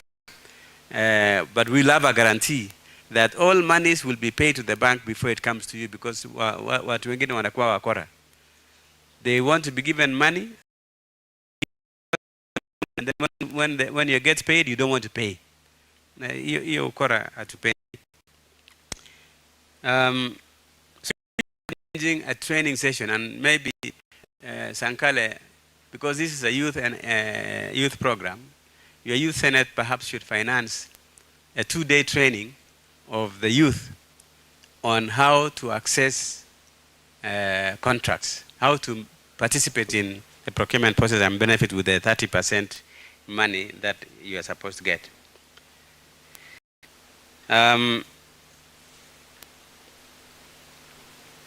Embrace your youthfulness, ladies and gentlemen, with unwavering passion, creative thinking, and the courage to question the norm. Your voices, ideas, and vibrant energy to drive revolutionary solutions in addressing the complex issues brought about by climate change. Someone talked about the the flooding of Lake Baringo and the challenges of drying of rivers. Hiyo ni kazi yetu. You are the ones who are going to benefit from this. Considering your age, you have 50, 60, 70 years to live. You do not want to live the next 50, 70 years in a very difficult circumstance. Take it upon yourself to ensure that the environment that you will be is good, is productive. We're not talking about just tree planting. We are talking about protecting the environment so that it can support the production of that can be sold and can make your life better. I mean, if you want to plant coffee, if the climate is not good, then coffee will not thrive. We want our people to plant coffee. We want them to plant bananas. We want them to plant oranges. We want them to plant mangoes. We want them to do avocados, so that we can now be able to do the value chain across. We want export goods. The older generation don't understand the concept of export.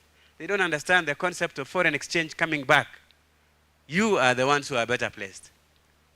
And let me tell you, from where I sit, there is no better place to make money than to do agriculture, climate smart agriculture, that is going to be able to produce. You can do value addition. We are working on the establishment of an aggregation and industrial park. But it's only you, the young people, who have the knowledge that you can do value addition of these goods that we are growing. Tutafuga kuku, but we will always want to carry them to Kariako in a situation where if we have got chicken, we can be able to slaughter them, do value addition, package them, sell them as chicken wings to hotel industry, and you get better money.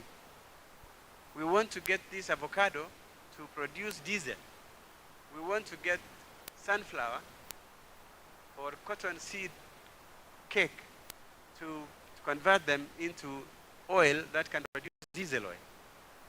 There is even a new crop called castor oil seed that if we plant in the arid and semi-arid areas, you can produce castor oil seed, which Muzungus are now pressing to get oil, biodiesel. Because now the world is going to, again, as your leader,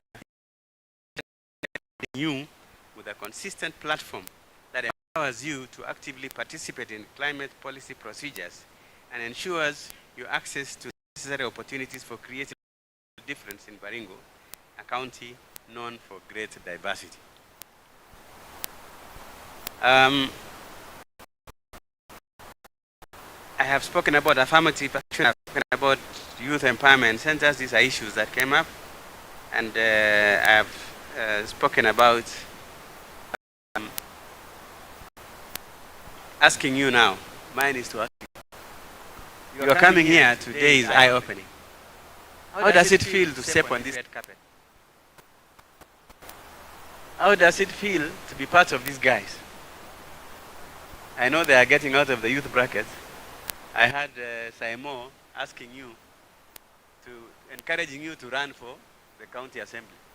I'm the one who should be encouraging you because as they exit, the youth bracket, we still want more youth in the county assembly. I can be able to appoint people to be chief officers or CECs or any other position. But I cannot be able to elect you to this August House. The speaker told me that he has about 9 members, 9 youth, including Saimo who is exiting, and the oldest youth. And even the speaker himself. We are very lucky this time to get a speaker who is a youth. And is very vibrant. So I'm not telling you to go and run for his seat because maybe he still wants it in 2027. But it is open for everyone, including for myself, although I'm not a youth. I want to end there and to tell you that I'm proud of you guys. I am happy that you are here with us.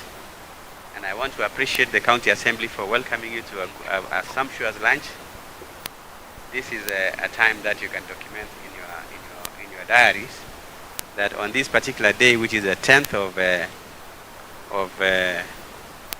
August 2020 what? You have sat in this August House. I would like you to debate and follow the rules that they have set for you. And please come up with recommendations. It is futile and not very nice to be sponsored to come and sit here and you do not come up with something that can be implemented. I urge you to participate in activities of development within your regions. The only way you can be respected and even be considered for public office in future is participating actively and positively in activities of the public. How easy can it be if you participate in climate change matters? That is a very good entry point. Asanteni sana, and I want to thank you for listening to me. God bless you.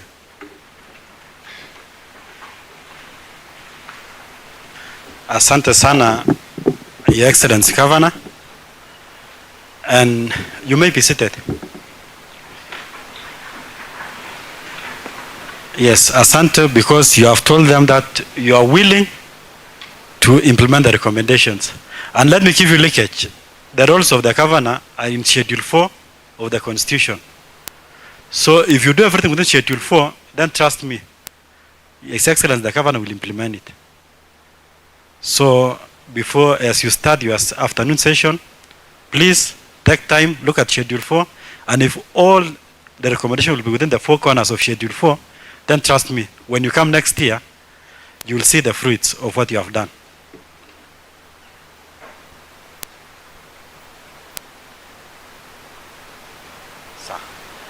Okay, because of time, let me give to Dennis to make one announcement.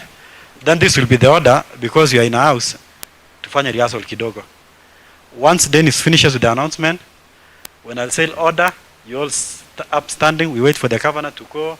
Akitoka, ndio sisi wengine tutatoka. Sawa sawa? Okay.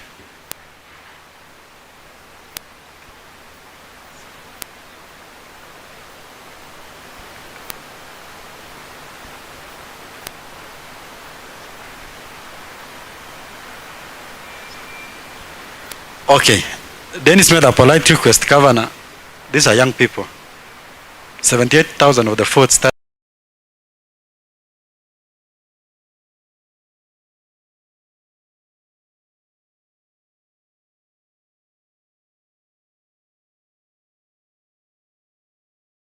outside. They will arrange for us, then the leaders and the MCS will be seated. Then sisi wote tutakaa hapo nyuma tuone vile tutapangana. If it will be a large group, I know tuko na watu wa media watatupanga. Order, members.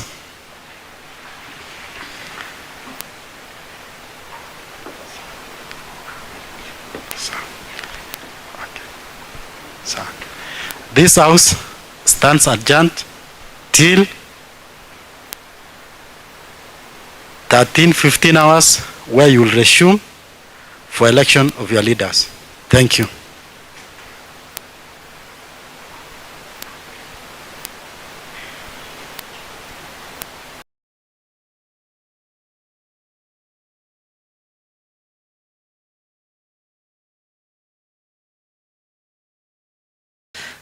So no, you'll just maybe you'll do a dummy. Utachukua tu karatasi hapa ukuje weka hapa. So now, so tuko na speaker, tuko na leader of majority, tuko na clerks at the table. So proceeding sasa inaanza. Order paper. So kwa order paper, so our clerk here. So the speaker now atakuja. So speaker, let me give advice kidogo kwa speaker.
Thank you. Next order, clerk.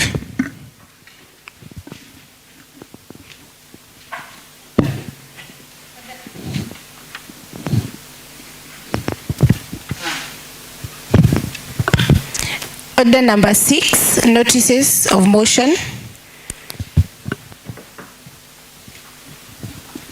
Okay, Honorable Janet Nandwa, leader majority, please kindly move the motion.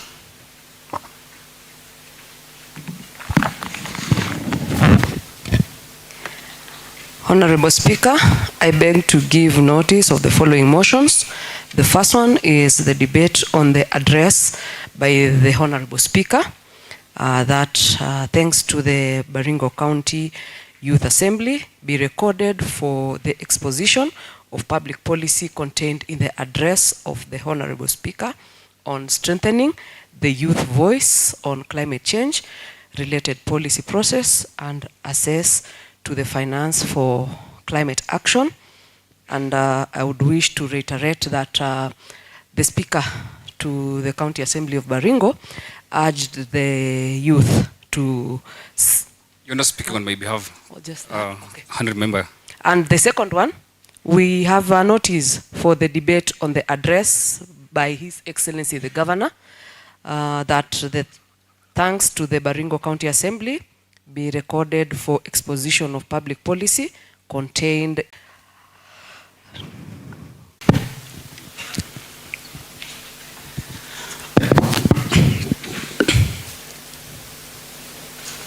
Okay, since Honorable Duncan Kangor has seconded, now that,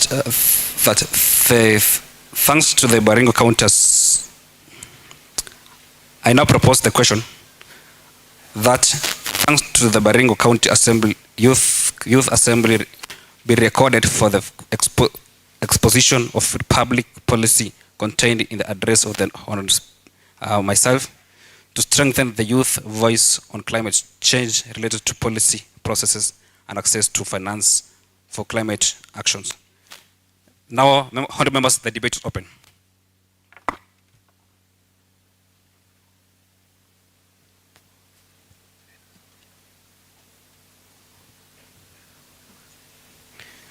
Honorable members, you can now debate the motion.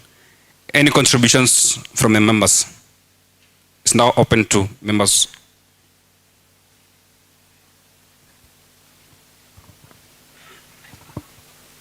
Your name, please. Honorable Sakida, kindly take the floor.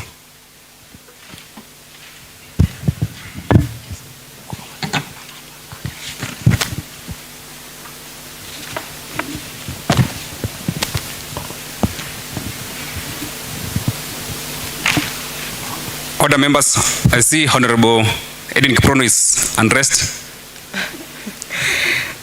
Good afternoon to this honorable house. I feel honored to address this house as the first debater on this motion.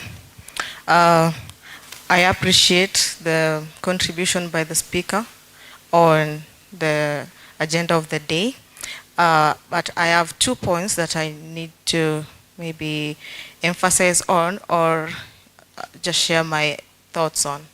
So the honorable speaker said, talked of youth participation and taking charge.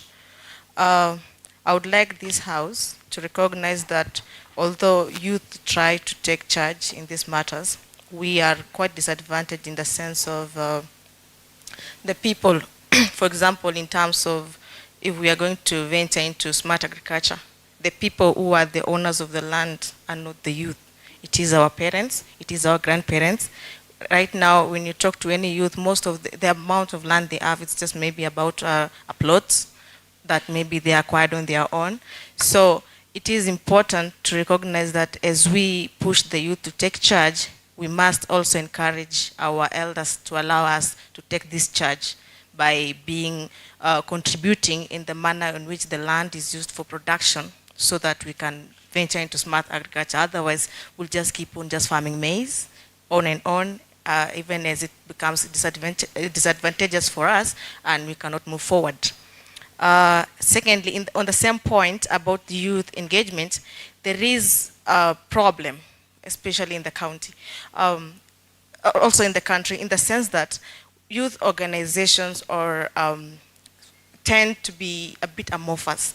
You just find that we are told there's a youth leadership forum or something, and then we just do elections, and then it disappears into something or nothingness. You don't have any idea what is this doing. For example, in the county, you can name the MCA, you can go to the governor, you know who is doing what. But in the youth leadership, there's nothing. You have no clue.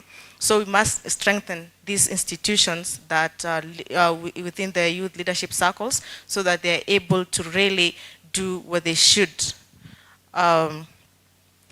And then on the issue of smart agriculture, which was mentioned by also the governor, but I'll contribute on the point of the speaker, is that although we speak so much of venturing into smart agriculture in terms of maybe planting avocados for export and all that, it is very important that there is education on the same, and particularly through our extension officers.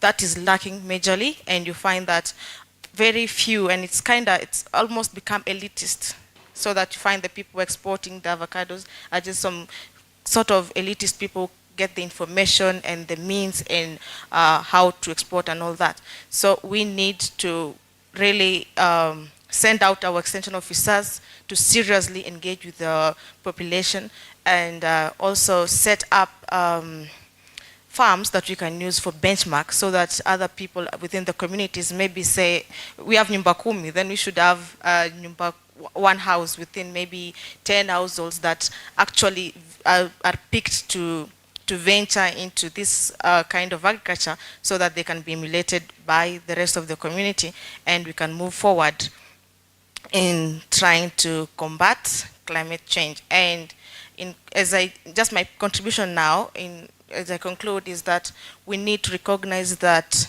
the issue of climate change in Africa right now, we normally see the climate crisis affecting other nations severely in terms of climatic hazards, typhoons, you say there are heat waves and all that. And we keep thinking that's just Western kind of hazards that affect them. But if we don't take charge right now, these things are coming and we can't survive those things. So we better take the action right now. Thank you. Thank you very, very much, Honorable Sakida. Sorry, Honorable Christine Zematia. I know you are elected 3 times, so is there any burning question?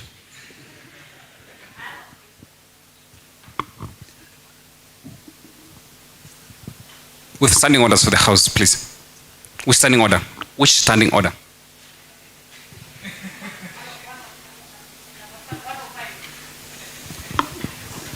Honorable Zematia, you're out of order. In trying to raise an order, point of order. So kindly. Mr. Speaker, proceed I beg to for the interest of time. I beg to take my seat. Thank you, thank you. Kindly do.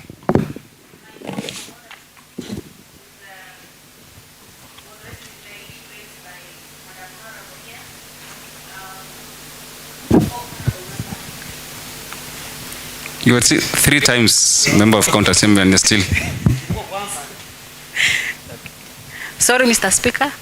My point of order is in regards to what our honorable member, Madam Sakida, has raised on the issue of youth being given land by our grandparents.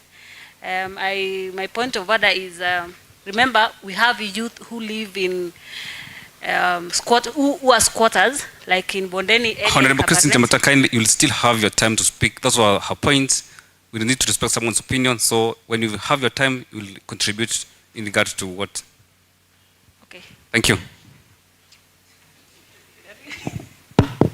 Next, member of.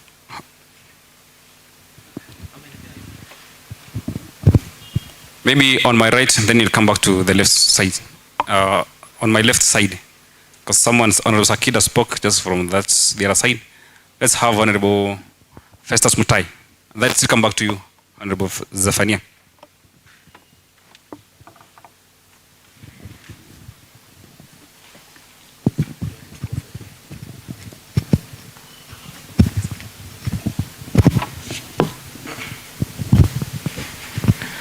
Thank you, Mr. Speaker, Youth Assembly, and honorable members. Allow me to also have some contribution towards today's motion.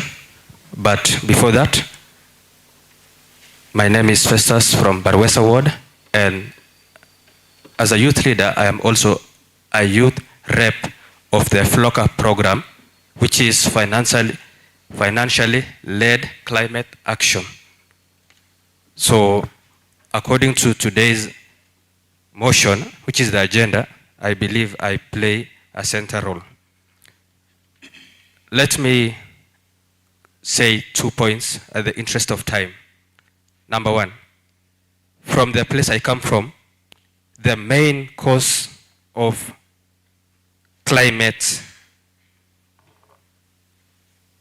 of this climate, sorry for that, of climate. Order, Honorable Festus Mutai. Kindly, this house is guided by standing orders.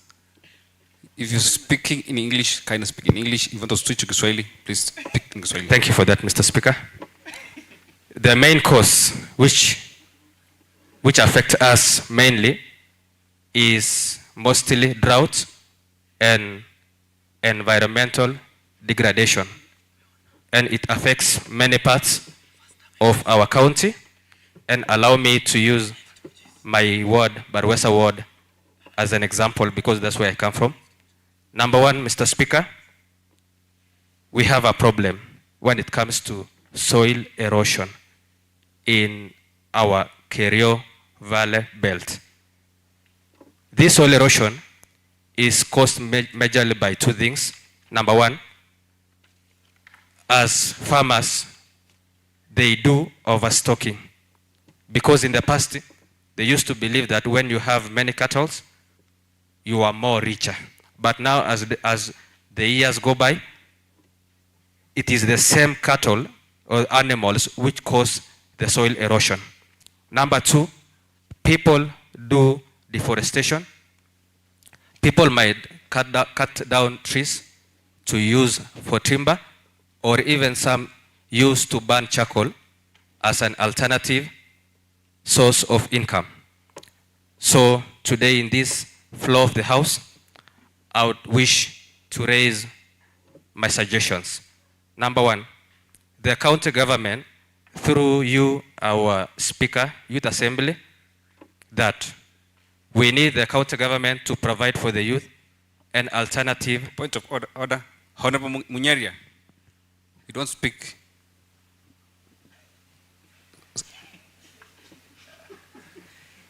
I'm not done with you. Where's your necktie? But since you're still new in the house, I'll excuse you for today. Continue. So as I was saying, sorry for the interruption. As I was saying, the county government needs to provide an alternative source of income, like even for the charcoal burners, for our youth. For instance, number one, I was in an interview some time back and I asked why is Baringo County not investing in sunflower farming, yet our county is so much conducive for flower farming. And one of the panelists told me the reason why they don't do the pyrethrum farming in Baringo is because when one farmer plants the sunflower, I confused between sunflower and pyrethrum, sorry for that. The sunflower is because of the birds, the quelea birds. So when one farmer plants the sunflower, he or she is mostly affected by the birds. So he told me that in case many farmers do the farming in large scale, that is the only way we can mitigate the effects of the birds. Number two, the sunflower is used to produce oil for information for the members, and we can become one of the highest producers of oil as a county, which can also assist our county to have more source of revenue. So I'm requesting through the Speaker that the county government needs to see into sunflower farming as a county so that we can change the alternative source of income for our youth and our population. And lastly, Baringo County is known for honey production. And there is no way we can increase honey production if at the same time we are still doing charcoal burning. Charcoal burning, the smoke either kills or disrupts the bees. So charcoal burning directly affects honey production. So we need to avoid the charcoal burning so that we can have this the honey production. So as I end there, allow me, Mr. Speaker, to congratulate you for being elected as the Speaker, and as someone who is practicing law and also doing masters in law, you fit that position well. Thank you very much, Honorable Festus Mutai. Yeah, thank you so much. And in the book of Luke, I think 12:48, it says, to much who is given, much is required of him. Now, you have a big task ahead of you. Thank you so much. Thank you very much, Honorable Festus Mutai. I was almost thinking that you've now becoming a spiritual leader and taking the topic of today. Thank you very much, Honorable Festus Mutai. To my right, there was somebody, I think it was Honorable Festus Zephania. Kindly take the floor. Thank you so much, Mr. Speaker, and congratulations for being elected. Thank you, thank you. And I want to believe that you will, as a member said here, you will serve us with distinction. Now, definitely I will. Thank you. Mr. Speaker, I rise here to debate on the address by the Governor and the Speaker on strengthening the youth voice in climate change and related policy. First, Mr. Speaker, I want to thank this august House for coming up with such a policy. I know it is not common in every county, but at least we have this assembly is at least one of them in Kenya. Mr. Speaker, I have read this hack on the composition of the World Climate Change Planning Committee. And I know all of us are here representing various wards.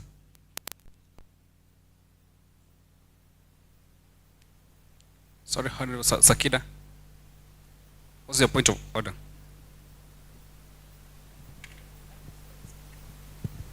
We are currently debating the address by the Speaker, not the Governor. Okay, Honorable Sakida, we have two motions to move today. Kindly stick to the Thank you, Mr. Speaker. If you look at the qualification of appointment to the Ward Planning Committee, it is done in a way that it does not close any intrusion. For example, Mr. Speaker, if I read, you must be a resident of that ward, meet the requirements of Chapter 6, demonstrate knowledge, and indicate willingness. Now, you talk of indicating willingness. How do you measure that, Mr. Speaker? You know, that is an open field that allows everybody. Mr. Speaker, if possible, this House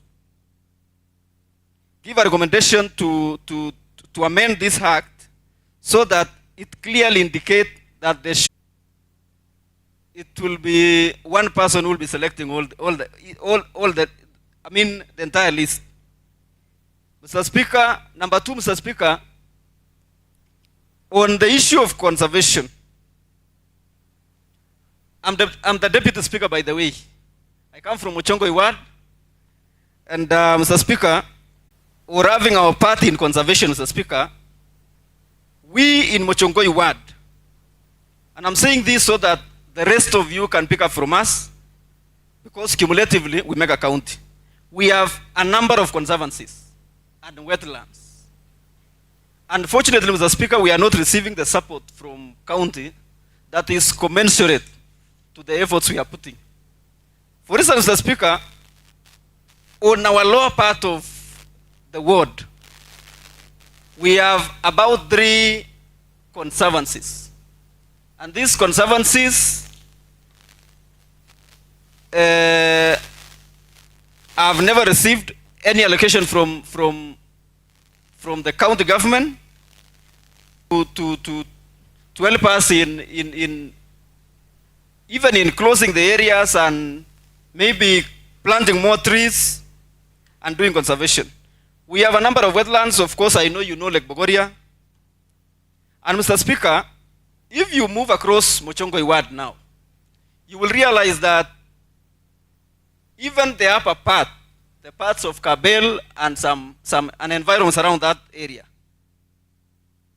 maize are are wilting. For the first time, Mr. Speaker, since God created Muchongo Iwad, it has never wilted. And we attribute this to the high population, which has taken a lot of land. You know, we are from a society that is still cultural. We are not picking the modern ways of living. And we are clearing everywhere, planting crops and so on. But the unintended consequence, Mr. Speaker, of Mochongoi, stretching all to Marigat, which used to receive rains, of course from winds from the upper part, this time round no maize, and of course even the upper part. Mr. Speaker, if we leave this way, in just less than 5 years or so, yes. There are a lot of point of orders, Mr. Speaker. What is the problem? I remember you had also raised a point of order when someone was speaking, so kindly give them also an opportunity to raise a point of order. Just wait, hold on as we give a mic. Mr. Speaker, sir, I think we are running out of program. Yes, just your name. My name is Shibega. Shibega. Yes. Is the honorable member in order to discuss something that was not part of the speaker's speech? Because according to the motion that was run, we are supposed to discuss about what the speaker said. But he has gone ahead to discuss things concerning his word, which the speaker did not mention anything about. Is he in order? Thank you so much, Mr. Speaker. Kindly let us stick to the topic of the motion. I think the governor and the speaker were giving, I think the honorable member does not, you know, they were talking of youth voice in climate change. Now, what do you expect us to discuss in climate change? Honorable Zafania, he was chewing, so maybe... Oh, he was chewing. Oh, yeah. Now, Mr. Speaker, as I conclude, I would wish that, or I would propose that the Department of Youth, as well as the Department for Environmental Protection, the departmental committee in this August House, as well as the Department of Youth Affairs,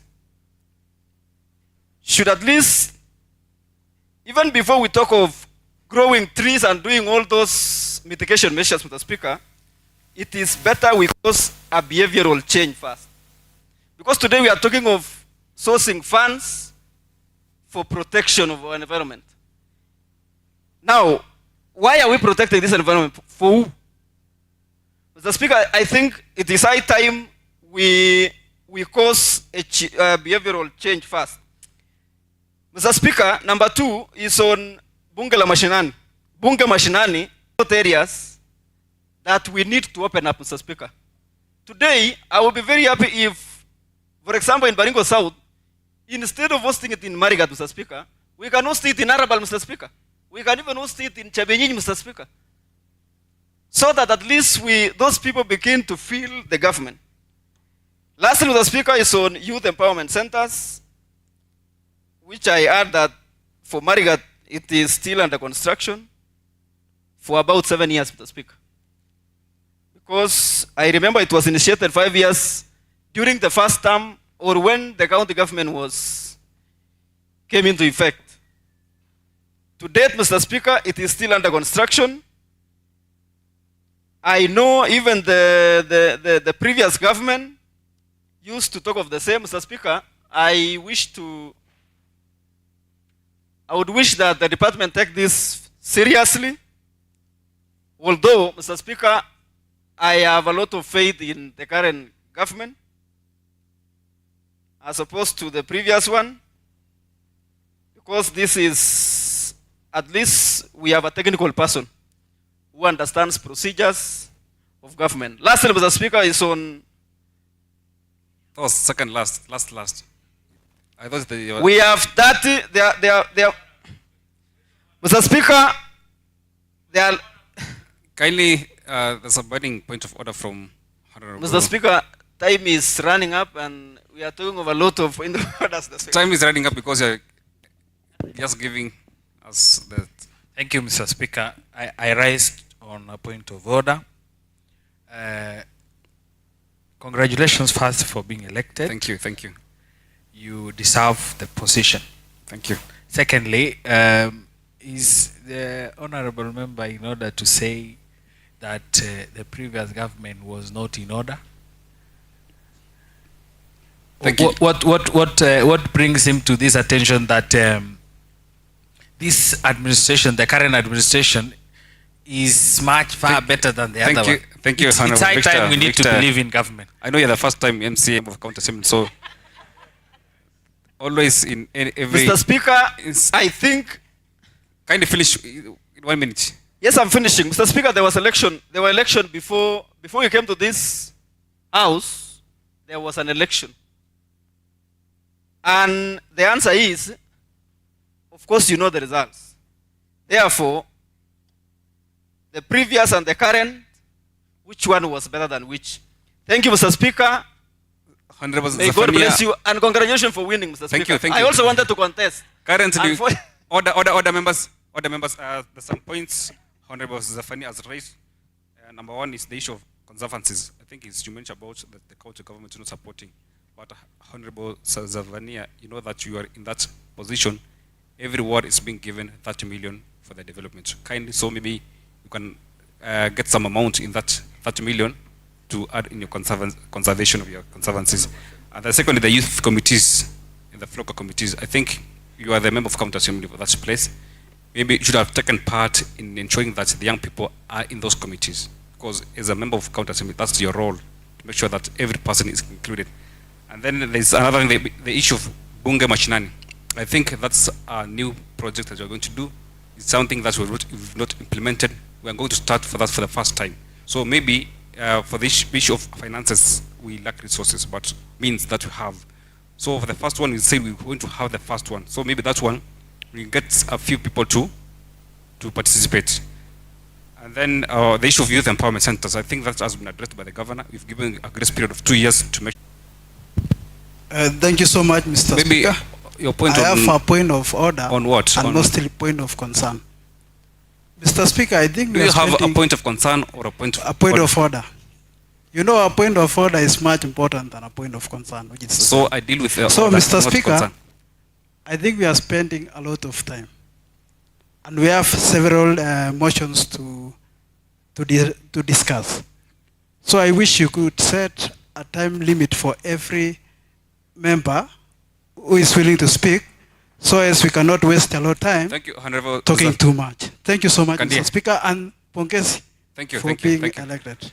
So okay, honorable members, order. Festus Mutai, you had spoken, so kindly you donate time for other people to speak. As Honorable Kandia said, we have limited time and we have so many motions to debate on. So kindly let us continue with the speed. Maybe with the agreement to give everybody, if you still have a point, 1 minute each, kindly. Honorable, and then I'll come back to you. And the ladies in the house, they are very quiet, so I don't know. Yes, please. A minute, please. Very fast.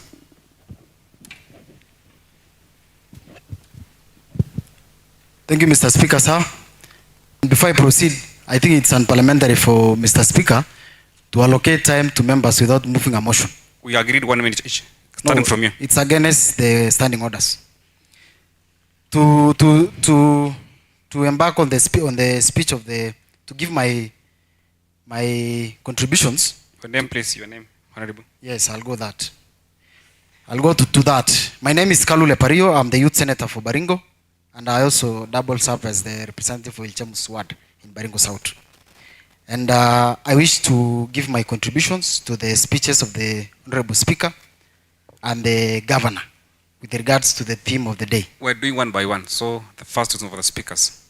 Yes, and on the speakers, and so I think I'll get time to debate with the Governor. Have your time to speak. Please, Mr. Speaker, give me time. You are taking much of my time, and I think you will allocate me some time. Yes, the Speaker, indeed, the problem that we have in is lack of political goodwill. And we have even seen honorable members, those who serve at the BCYF. The problem that we have encountered is that this thing almost died a natural death. Actually, it died a natural death because of lack of policy, lack of law, a law that was supposed to be passed in this house to anchor that structure in law. And I was expecting Honorable Speaker to give adequate, actually assurance of adequate political goodwill to be able to, as we make these policies, to assure us that we will have adequate political goodwill. Because without adequate political goodwill, I think every policy that we make here representing the young people will meet an impediment. And we'll be making noise here, we'll go back home, and there's nothing concrete for the young people waiting for us back at the grassroots level. Secondly, on the speaker's speech, the issue of raising petition, or rather petitioning this house, Mr. Speaker. Mr. Speaker, I got the privilege to participate in the youth Bunge dialogue that happened at the course of on Monday and Tuesday in the National Assembly, Mr. Speaker. And Mr. Speaker, the Speaker of National Assembly was represented by a member of parliament, said that young people have a right to petition the House of Parliament, or rather the legislative house, give a petition of any kind. And listening to the speaker today, the speaker said that as a young person, if you have a petition, the standing orders dictates that you go through the MCA, and then you say, to give the assurance that the MCA has given a green light. I mean, Mr. Speaker, Article 37 of the Constitution is clear and does not give any condition to that constitutional right, Mr. Speaker. It is very wrong for this house to curtail the young people, to subject that constitutional right to the discretion of the MCAs, Mr. Speaker. You can also, Mr. Speaker, you can as well, you know, and as well as my colleagues, that we have a problem. The young people have been going through challenges in the ground, Mr. Speaker. Where when if you rise as a youth leader, the MCA feel threatened that in future this is my future competitor, and if you do this, if you give a presentation with regards to the young people, the MCA will not give you. There are chances that you will not be given any, will not be okayed, or rather your point will not be or rather given legitimate. So I think I wish to, through you, Mr. Speaker, because we are making policies actually to govern. We are representing hundreds or rather thousands of young people. I wish to state in this house that constitutional right of giving petition should not be conditioned. I did not also, this cuts across, I did not also see here, Mr. Speaker, giving assurance on the mechanisms that this house has put to be able to address, to give intervention to the refugees of climate crisis, Mr. Speaker. In my ward, Ilchamus ward, which is the most affected, where thousands were displaced by floods, where schools were destroyed, the livelihoods were ravaged, Mr. Speaker. There's an IDP camp in Marigat of the victims of climate crisis, and it is 2 years. It is this week that Citizen TV gave news of those victims, Mr. Speaker.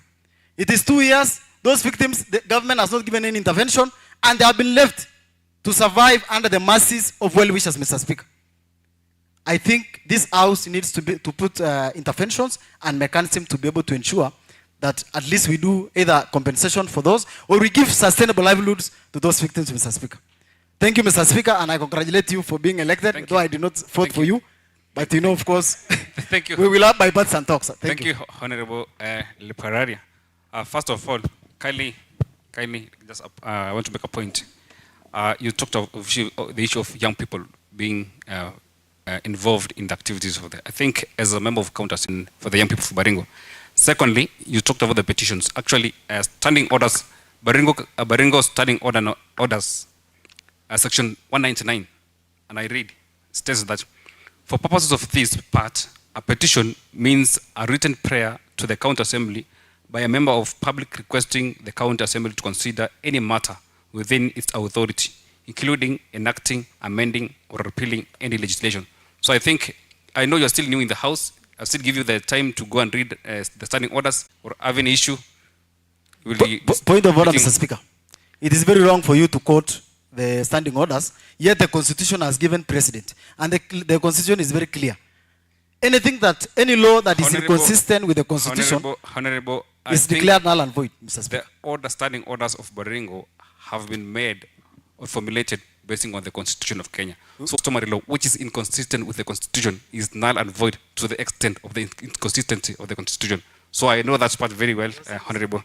I'll still have some time and give you some legal advice at a fee. Thank you. Kindly, members, we had agreed that we are going to give each member a minute each. Kindly, we still have some other motion to debate on, and the time is not on our side. So kindly, Honorable Lee, and then you, and then we finish. Kindly, and I'll still come back to you if it's really burning.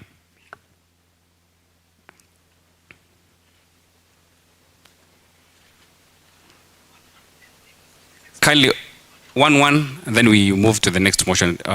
Please. Turning the youth voice in climate policy processes and access to finance for climate actions.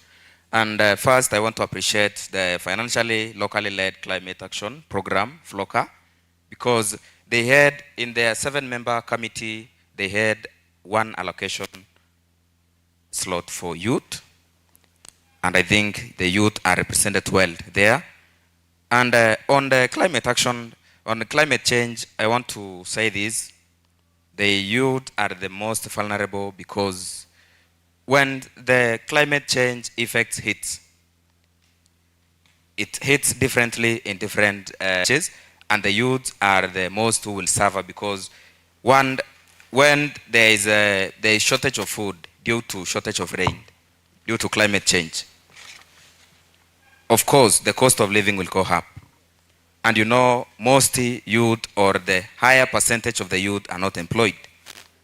So, of course, when the cost of living goes up, the youth will suffer because they don't have any source of income. And when they say the involvement of youth in the climate change, it is very serious. And we need to implement it as early as now. And Mr. Speaker, I wondered, when I saw the member of County Assembly from Mochongoi Ward bragging and saying a lot of things concerning conservation in Mochongoi, they are the people who has cost us big time. Honorable, because those are the people. Use the right term, bragging. I'm sorry, I withdraw that word, Mr. Speaker, but he was alleging that, or he was saying they have done a lot of conservation. But remember, the residents of Mochongoi Ward, the Mochongoi Ward was not there, especially the upper one. When you go back to around 1998, there was no Mochongoi settlement scheme. It was Olarabel Forest, which used to feed rains to the lower parts of Mogotio constituency, that is Kisanana Ward. But right now, the honorable member is talking of withered plants. Thank God they have that. For us, we have nothing.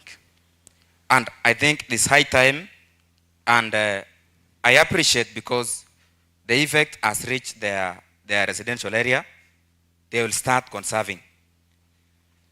And I thank God because the effect has reached them as early as now. So I want to say this concerning strengthening the youth in this action, because if we tackle this as early as now, and it is not that we must have the funding. We can start smaller parts, because if the finances are low, we can implement. Because if you check most of our rivers, you can just view our rivers from 10 kilometers away, just like tarmac roads, because there are no any plantation surrounding the rivers, and they render our rivers dry. On the youth, I think we should approach this climate change in form of a business approach, because we cannot just go and rally our youths to plant trees without getting anything back. In fact, we should be starting right now and advise the youths to have tree nurseries so that we will have seedlings to plant when we get the early rains. Because we will not wait for the rains and say we want to plant trees. Order, Where will you get? Honorable Lee, I'm seeing there's an intruder. Kindly, Sergeant at Arms, do your work. I see an intruder. Unless you explain to me that who you are,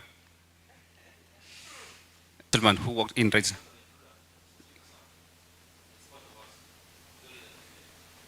Okay, thank you. Next time we come late to. Thank you, Mr. Speaker. My recommendation are we prepare the youths as early as now so that they can prepare 3 nurseries so that we will get the seedlings to plant when the early rains come early next year. Secondly is we encourage our farmers to go a fruitation way because, you know, most of our people, they'll ask you, when I plant this tree, what will I get? Again, let us encourage the residents, especially from the lower parts, to plant the fruit trees because they have, it will kill 2 birds in using 1 stone. You will get the bigger trees. Secondly, you will get the fruits of which it will uplift them economically. My second last point is I have a question. I wanted to pose a question to the Chief Officer Youth. I heard him spoke of youth centers, youth empowerment centers, and both Chief Officer and the Governor didn't mention anything about Mogotio. Yet we don't have any youth empowerment center. On Bunge Mashinani, Mr. Speaker, I have a recommendation that we use the Bunge Mashinani to enlighten our youth, especially on budgetary issues, so that we can get allocation which will steer the programs, especially these climate change programs. Point of order. I think Honorable Maigong is raising his hand, but I can read your mind.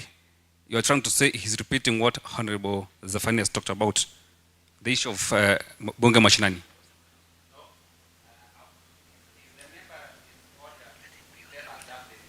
Kindly be on record. Please pass the mic.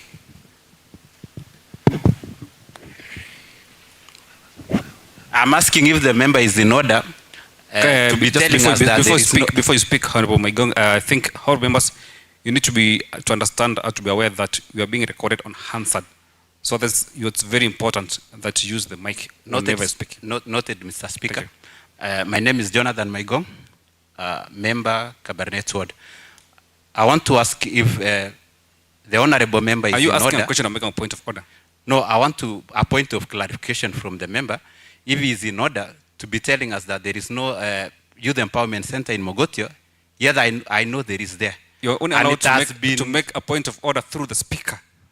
So kindly, you need to address. I make a point of order through me. So you're not. You were just making your point of order, and then I'll continue. Kindly. Thank you, Mr. Speaker, for that correction. We are new in the house, so we are learning the rules. That term.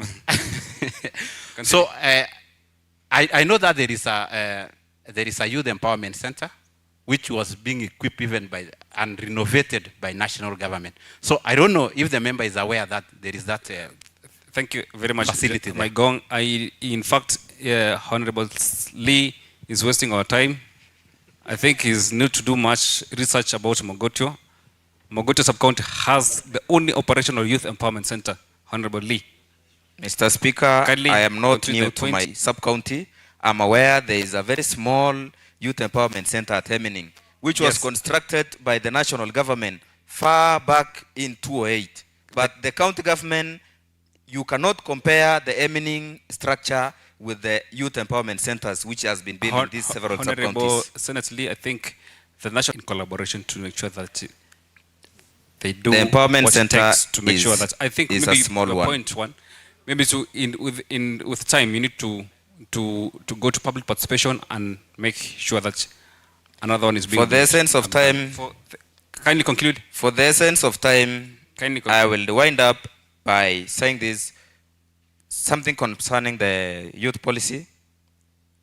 It's high time we make this, we pass the youth policy, because currently we don't have a structured or legally youth leadership in Baringo County. Thank you, Mr. Speaker. Thank you very much. I think that's in order. We've taken that point. We're going to make sure that I think honorable members we only have one member speaking, and then we go to lunch. Then we come back, we conclude the next motion. Kindly, with due respect. Kindly, continue.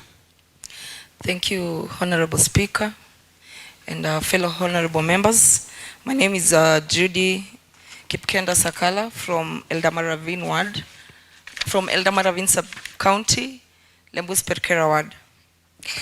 I believe, Mr. Speaker, we are here to discuss about strengthening the youth voices on climate change related policy process and finance for climate actions. And I want to base my debate on exactly that. Can you do that? Yes, when Mr. Speaker, first of all, I want to appreciate a statement you made that the future is youthful. It is very paramount for us to acknowledge that and for applying tenders. I did not hear capacity building for allowing our young people to understand what climate change is and what climate actions they should undertake. So I wanted to propose that we consider, while we are talking about access to finance for climate actions, we consider capacity building as a priority. Then also on access to finance, how will our young people access finance? We are used to the youth policy. I appreciate the fact that we have a bigger percentage of youthful members in this August House, but also I would like to propose on the team that is coming up with the county youth policy, the Baringo County Youth Policy, can we integrate some of the young people from our wards, from our sub-counties into these committees so that we can have an outcome document or an outcome policy that is youth-centered. Just because I know we are about to head to the governor's, the Honorable His Excellency Mr. Governor, talk about us considering introducing plants like castor for biofuel. Honorable members, Mr. Castor plant is an invasive species, and as we all know, Baringo County is already suffering from invasive species. It is not a good thing for us to introduce yet another one. And just to say something about castor plant. Castor plant kills the native plants which produce nutrients for biodiversity. It's a killer of the biodiversity. Honorable, I think we're debating with the issue of the speaker. I was just taking the advantage, yeah, Mr. Speaker, but you're just dipping into. I know you will not give me a chance in the next session. Deep into that. I am sorry. I think when you have that time to debate for the governors, thank you so much, Mr. Speaker. More time to discuss that at length. Okay, thank you so much. I end it there. Thank you, honorable members. Okay, honorable members, I think we still have 1 minute. I'm being told that the staff from the kitchen are ready for lunch. So I think the mover to reply, and then we break out for lunch, we come back. If there's some burning issues, still come maybe for the interest of time, kindly members, the mover to reply, and then we break out for lunch, we come back at 3:30. Kindly, members.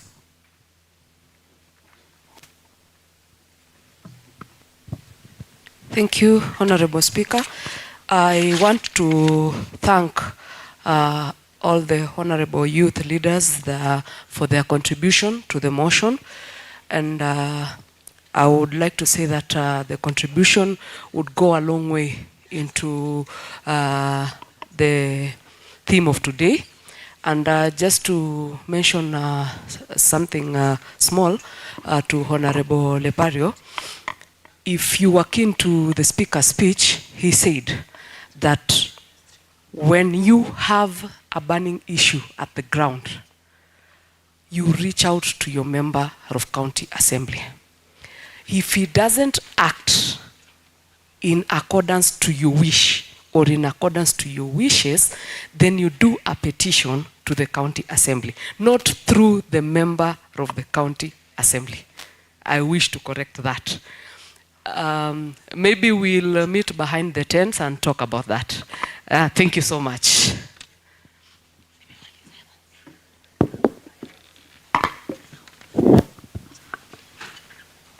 Okay, thank you, Honorable Majority Leader Janet Nandwa. Now the debate has been moved and replied to. I now put the question that thanks of the Baringo County Youth Assembly be recorded for the exposition of public policy contained in the address of the Honorable Speaker on strengthening the youth voice on climate change related to policy process and access. Now, will as many as are of that opinion say aye? Will as many as are of that similar opinion say aye? The ayes. It seems you know, those the veteran members, members. Now, and the will as many as are of this contrary opinion say nay? The ayes have it. Now, honourable members, order members, this house stands. Honourable members, order. This house stands adjourned to a date to a time until 3:30 p.m. Kindly observe time.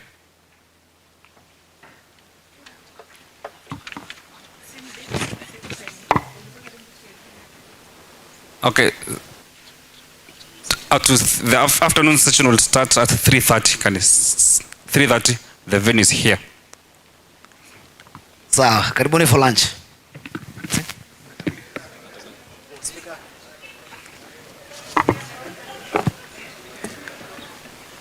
Sorry about that.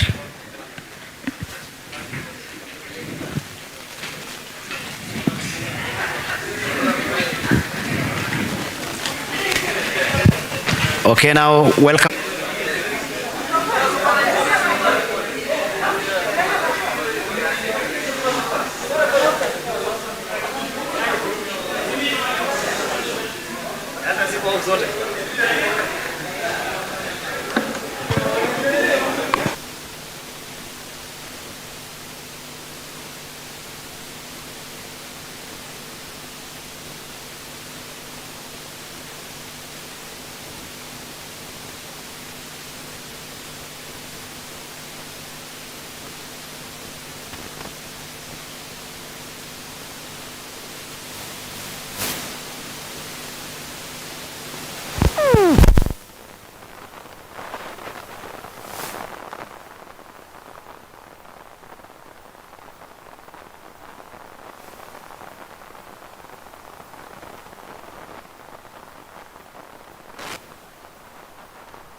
be recorded for the exposition of public policy contained in the address of His Excellency the Governor, and on strengthening the youth voice on climate change related policy process and access to finance for climate actions.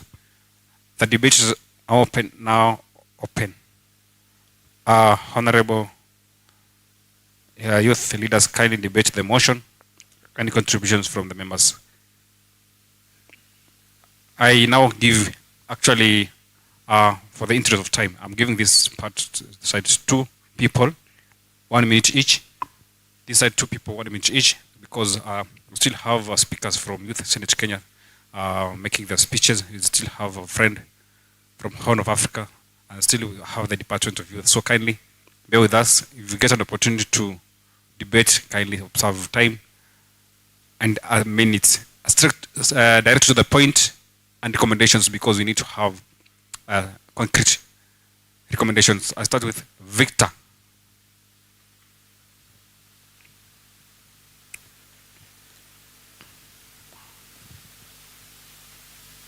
Very quickly, Victor. Straight to the point. We need to. Thank you, Mr. Speaker. I'm having two in regards to this. His Excellency the Governor of Baringo mentioned the 30% contracts to the youth in PWDs that we have deliberately sold our identities to the youth at. It is Mr. Speaker, allow me to a little bit be very sincere, because the topic that we are having here, how I wish we could be very candid to ourselves. The youth in question are to also give back to the society whatever they know and the skills they know. Lastly, Mr. Speaker, equipping the youth centers is another thing. Operationalizing the youth center is another thing. And also engaging the youth is another thing. My proposal to this August House today is how I wish by operationalizing the youth centers, as I sit down, Mr. Speaker, I'm consuming a lot of time, is about the youth sensitization. It is not actually happening in Baringo, and I don't know if it is going to happen anytime soon, Mr. Speaker. That is my submission. Thank you very much. Yes.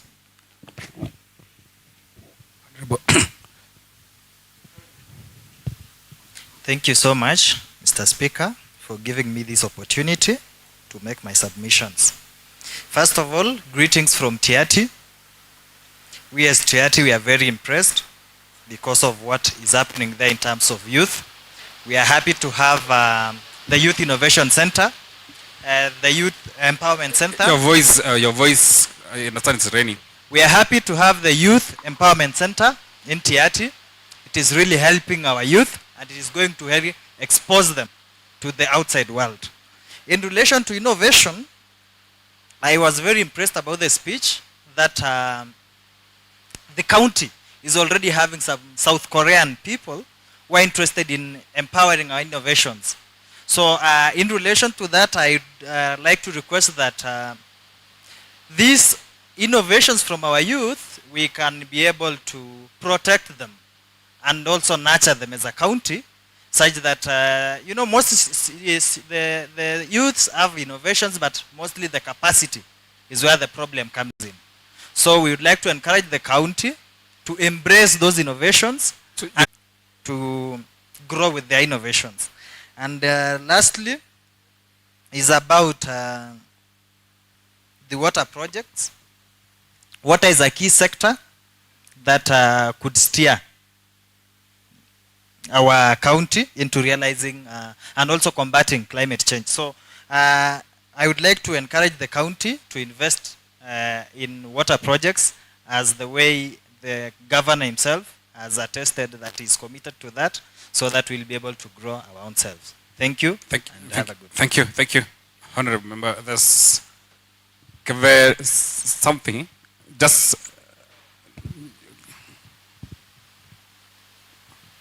Kurgas, just the guy next to you. So, Edwin. A minute, Edwin, tafadhali. Thank you, Mr. Speaker, for giving me this opportunity to give my input towards the motion of the day. That, Mr. Speaker, we should provide solutions to climate change as youth, but not actually talking about a lot of non-issues. For me, my first recommendation for the government of Kenya, if we are serious about climate change, I am talking of the government of Kenya, that we should introduce the climate change as a course, not as a unit for, let's say, masters or that higher level, as an undergraduate, so that people are built right from the scratch to understand how to mitigate the issues of climate change.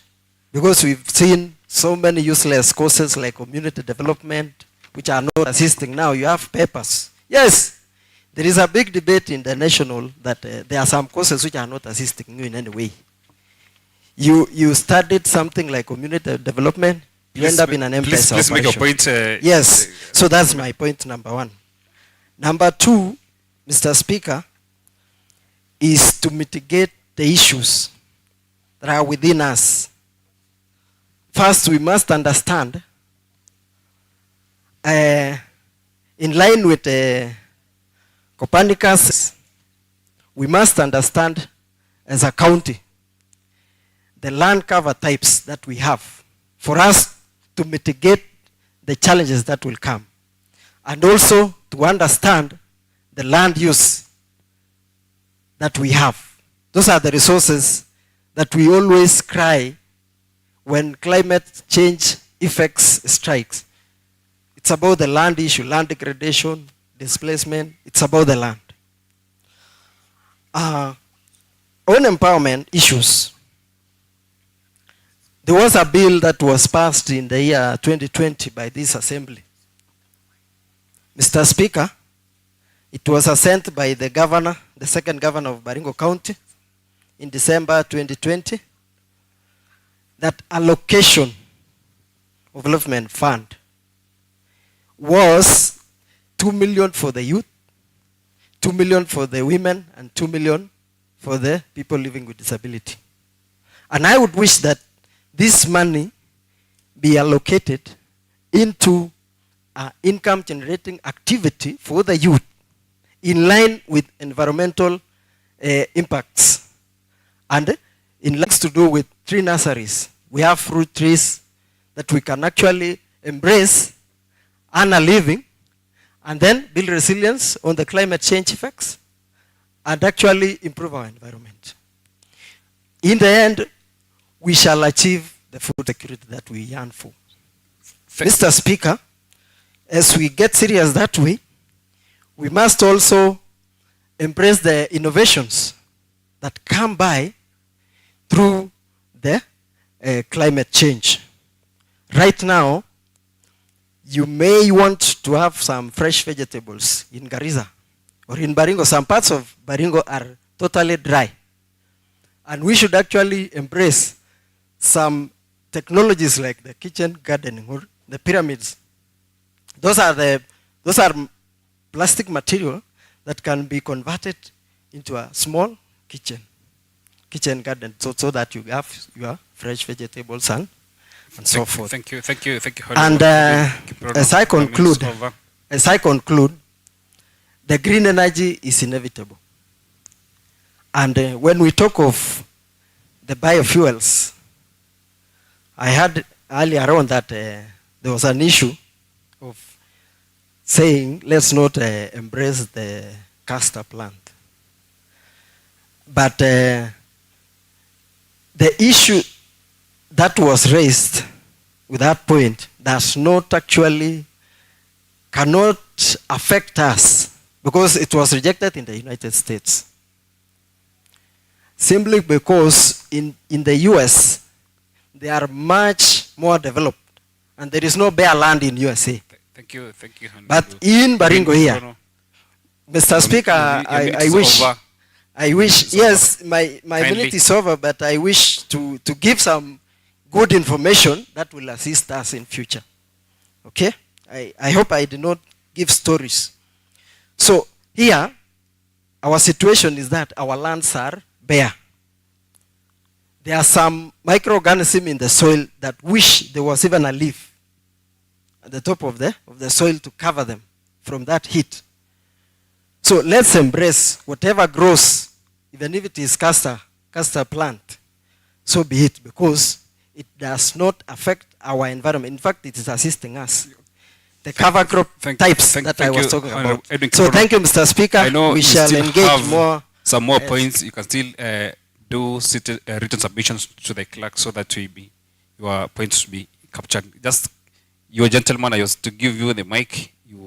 Just a minute for you, and then we wrap up. Kindly. Yes. Where? A minute, kindly. Thank you, Mr. Speaker. Quickly, I want to point out that apart from Senator Lee and the honorable member who has just spoke, all of the other speakers didn't concentrate much on what we were supposed to do today. So hurriedly, we should do the recommendations that come out of this meeting. Kindly proceed and give your recommendation. Okay, I want to adopt all the recommendations as stated by the honorable member who has just sat down. But in addition to that, I want to comment on the issue of the economic activities that bring about the destruction of the environment that result to climate change. And I want to point out that charcoal has become the main source of environmental degradation in our county, in Baringo. And they have to feed their families, and they have to pay school fees for their families. So for us to contain this issue of charcoal burning, we have to look for economic activities that these people are going to be involved in that will make them earn a living without necessarily degrading the environment. And it's in that note that we have to ask now the county government to intervene and sit down and address this problem from the root cause and not addressing the symptoms. Because if you want to come and ban like charcoal burning, we say it's illegal to burn charcoal, but we've not given people an alternative, we'll be addressing the symptoms rather than the disease itself. Thank you. So secondly, I want to talk about the institutions, and my colleague here said we should concentrate on climate change as a cause by itself. And apart from the way he spoke about other causes and terming them useless, that's the only thing I don't agree. But what I'll advocate also is that we, the society, and our parents, or us when we become parents especially, we should concentrate on these environmental causes. Thank you. So that we can be able to build our capacity to be able to contain these things. Thank you. Mr. Speaker. Thank you. Mr. Speaker, allow me to talk about something very important that touches my. But you can still give written submissions on your important points. Just a minute, please. Just a second, please. The CEO talked about the innovation centers, and one of the members here stood and said that Mogotio have an innovation center. We want to point out that in Mogotio we do not have an innovation center. That point is or an empowerment center. So if it can be included as part of the other sub-counties that are on progress, we will really appreciate. Thank you. Ladies and gentlemen, I know you have brilliant points, but time is not on our side. Kindly, Janet, none of the majority leader. We agreed that there's no point of order. We can still, members, I know you still have some points to make, but okay,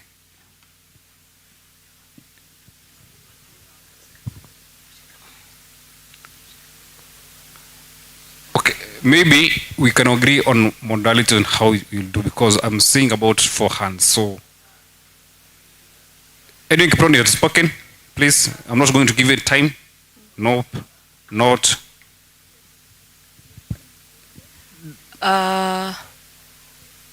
I can donate 1 minute of my time, Honorable Speaker, to Honorable Benitez. What informed the decision for you to give it? Do you know each other by? Honorable Speaker.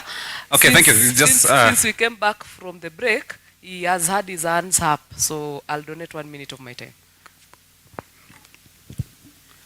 And the final minutes, ladies and gentlemen, we need to wind up this. We need to wind up. Thank you so much, Majority Leader. So I will be brief and direct Thank to me. the I'm the one who point. gave you the opportunity, not the majority. Continue. Thank you, Mr. Speaker. I think the biggest monster in the house that we are trying to tackle is the climate change. Honorable Munyeria, point of order. Order. Continue. Benitez, are you done with the point? Kind of finish. Okay. So I think the biggest monster in the house that we are trying to tackle is the climate.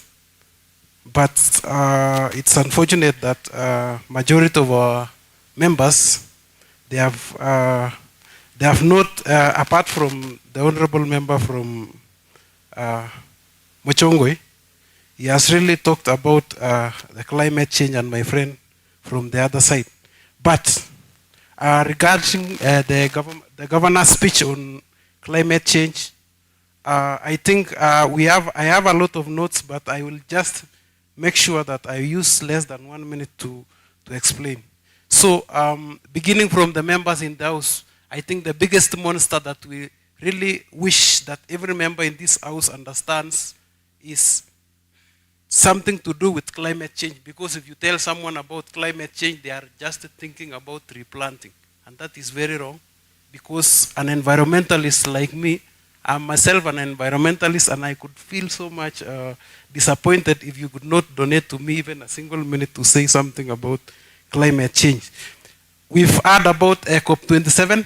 At COP27, they were talking about finance on climate, and the climate finance has been a challenge in the entire world. But now we are here as a youth, we are trying to discuss our issues and maybe raising our issues and look for opportunities that the county government can maybe donate or give to us as a youth in regards to the matters of climate change.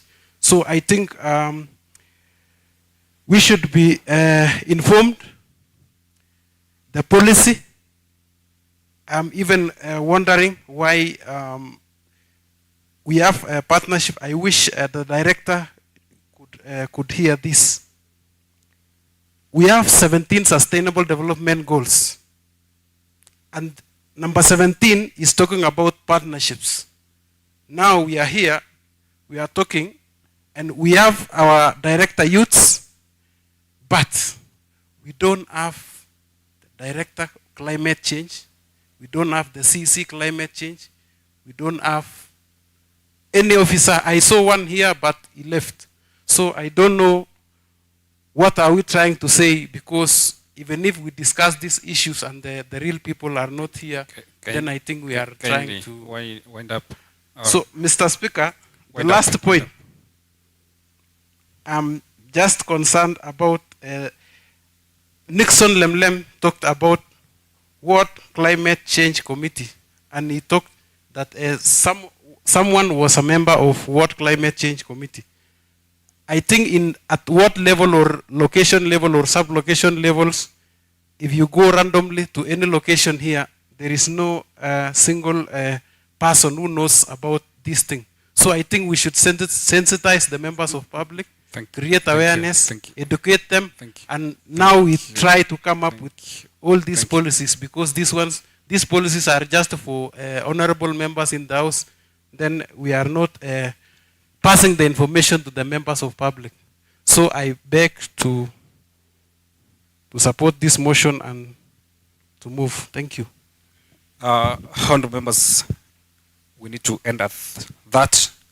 And just for the interest of time, we still have some more speakers to speak to us about some other empowerment programs before us. And I would like to thank you, members, for your time. I think, Honorable Jamatia, I don't think you know the division of gender. Gender is not actually a lady. Honorable members, we need to leave at that. If you have your points,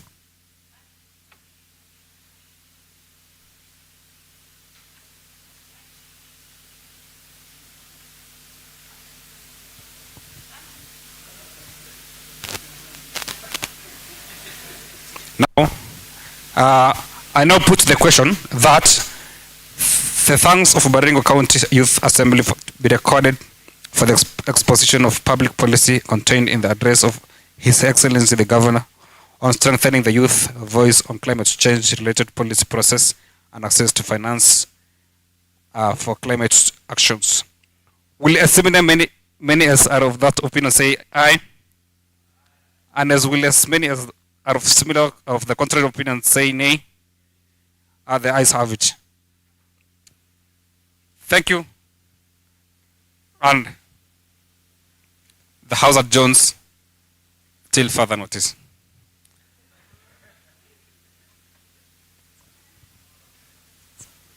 Okay, I think we are through with the debate and the proceedings of the day. And okay, there's an announcement somewhere. And I think we want to hand over the program to our youth leaders.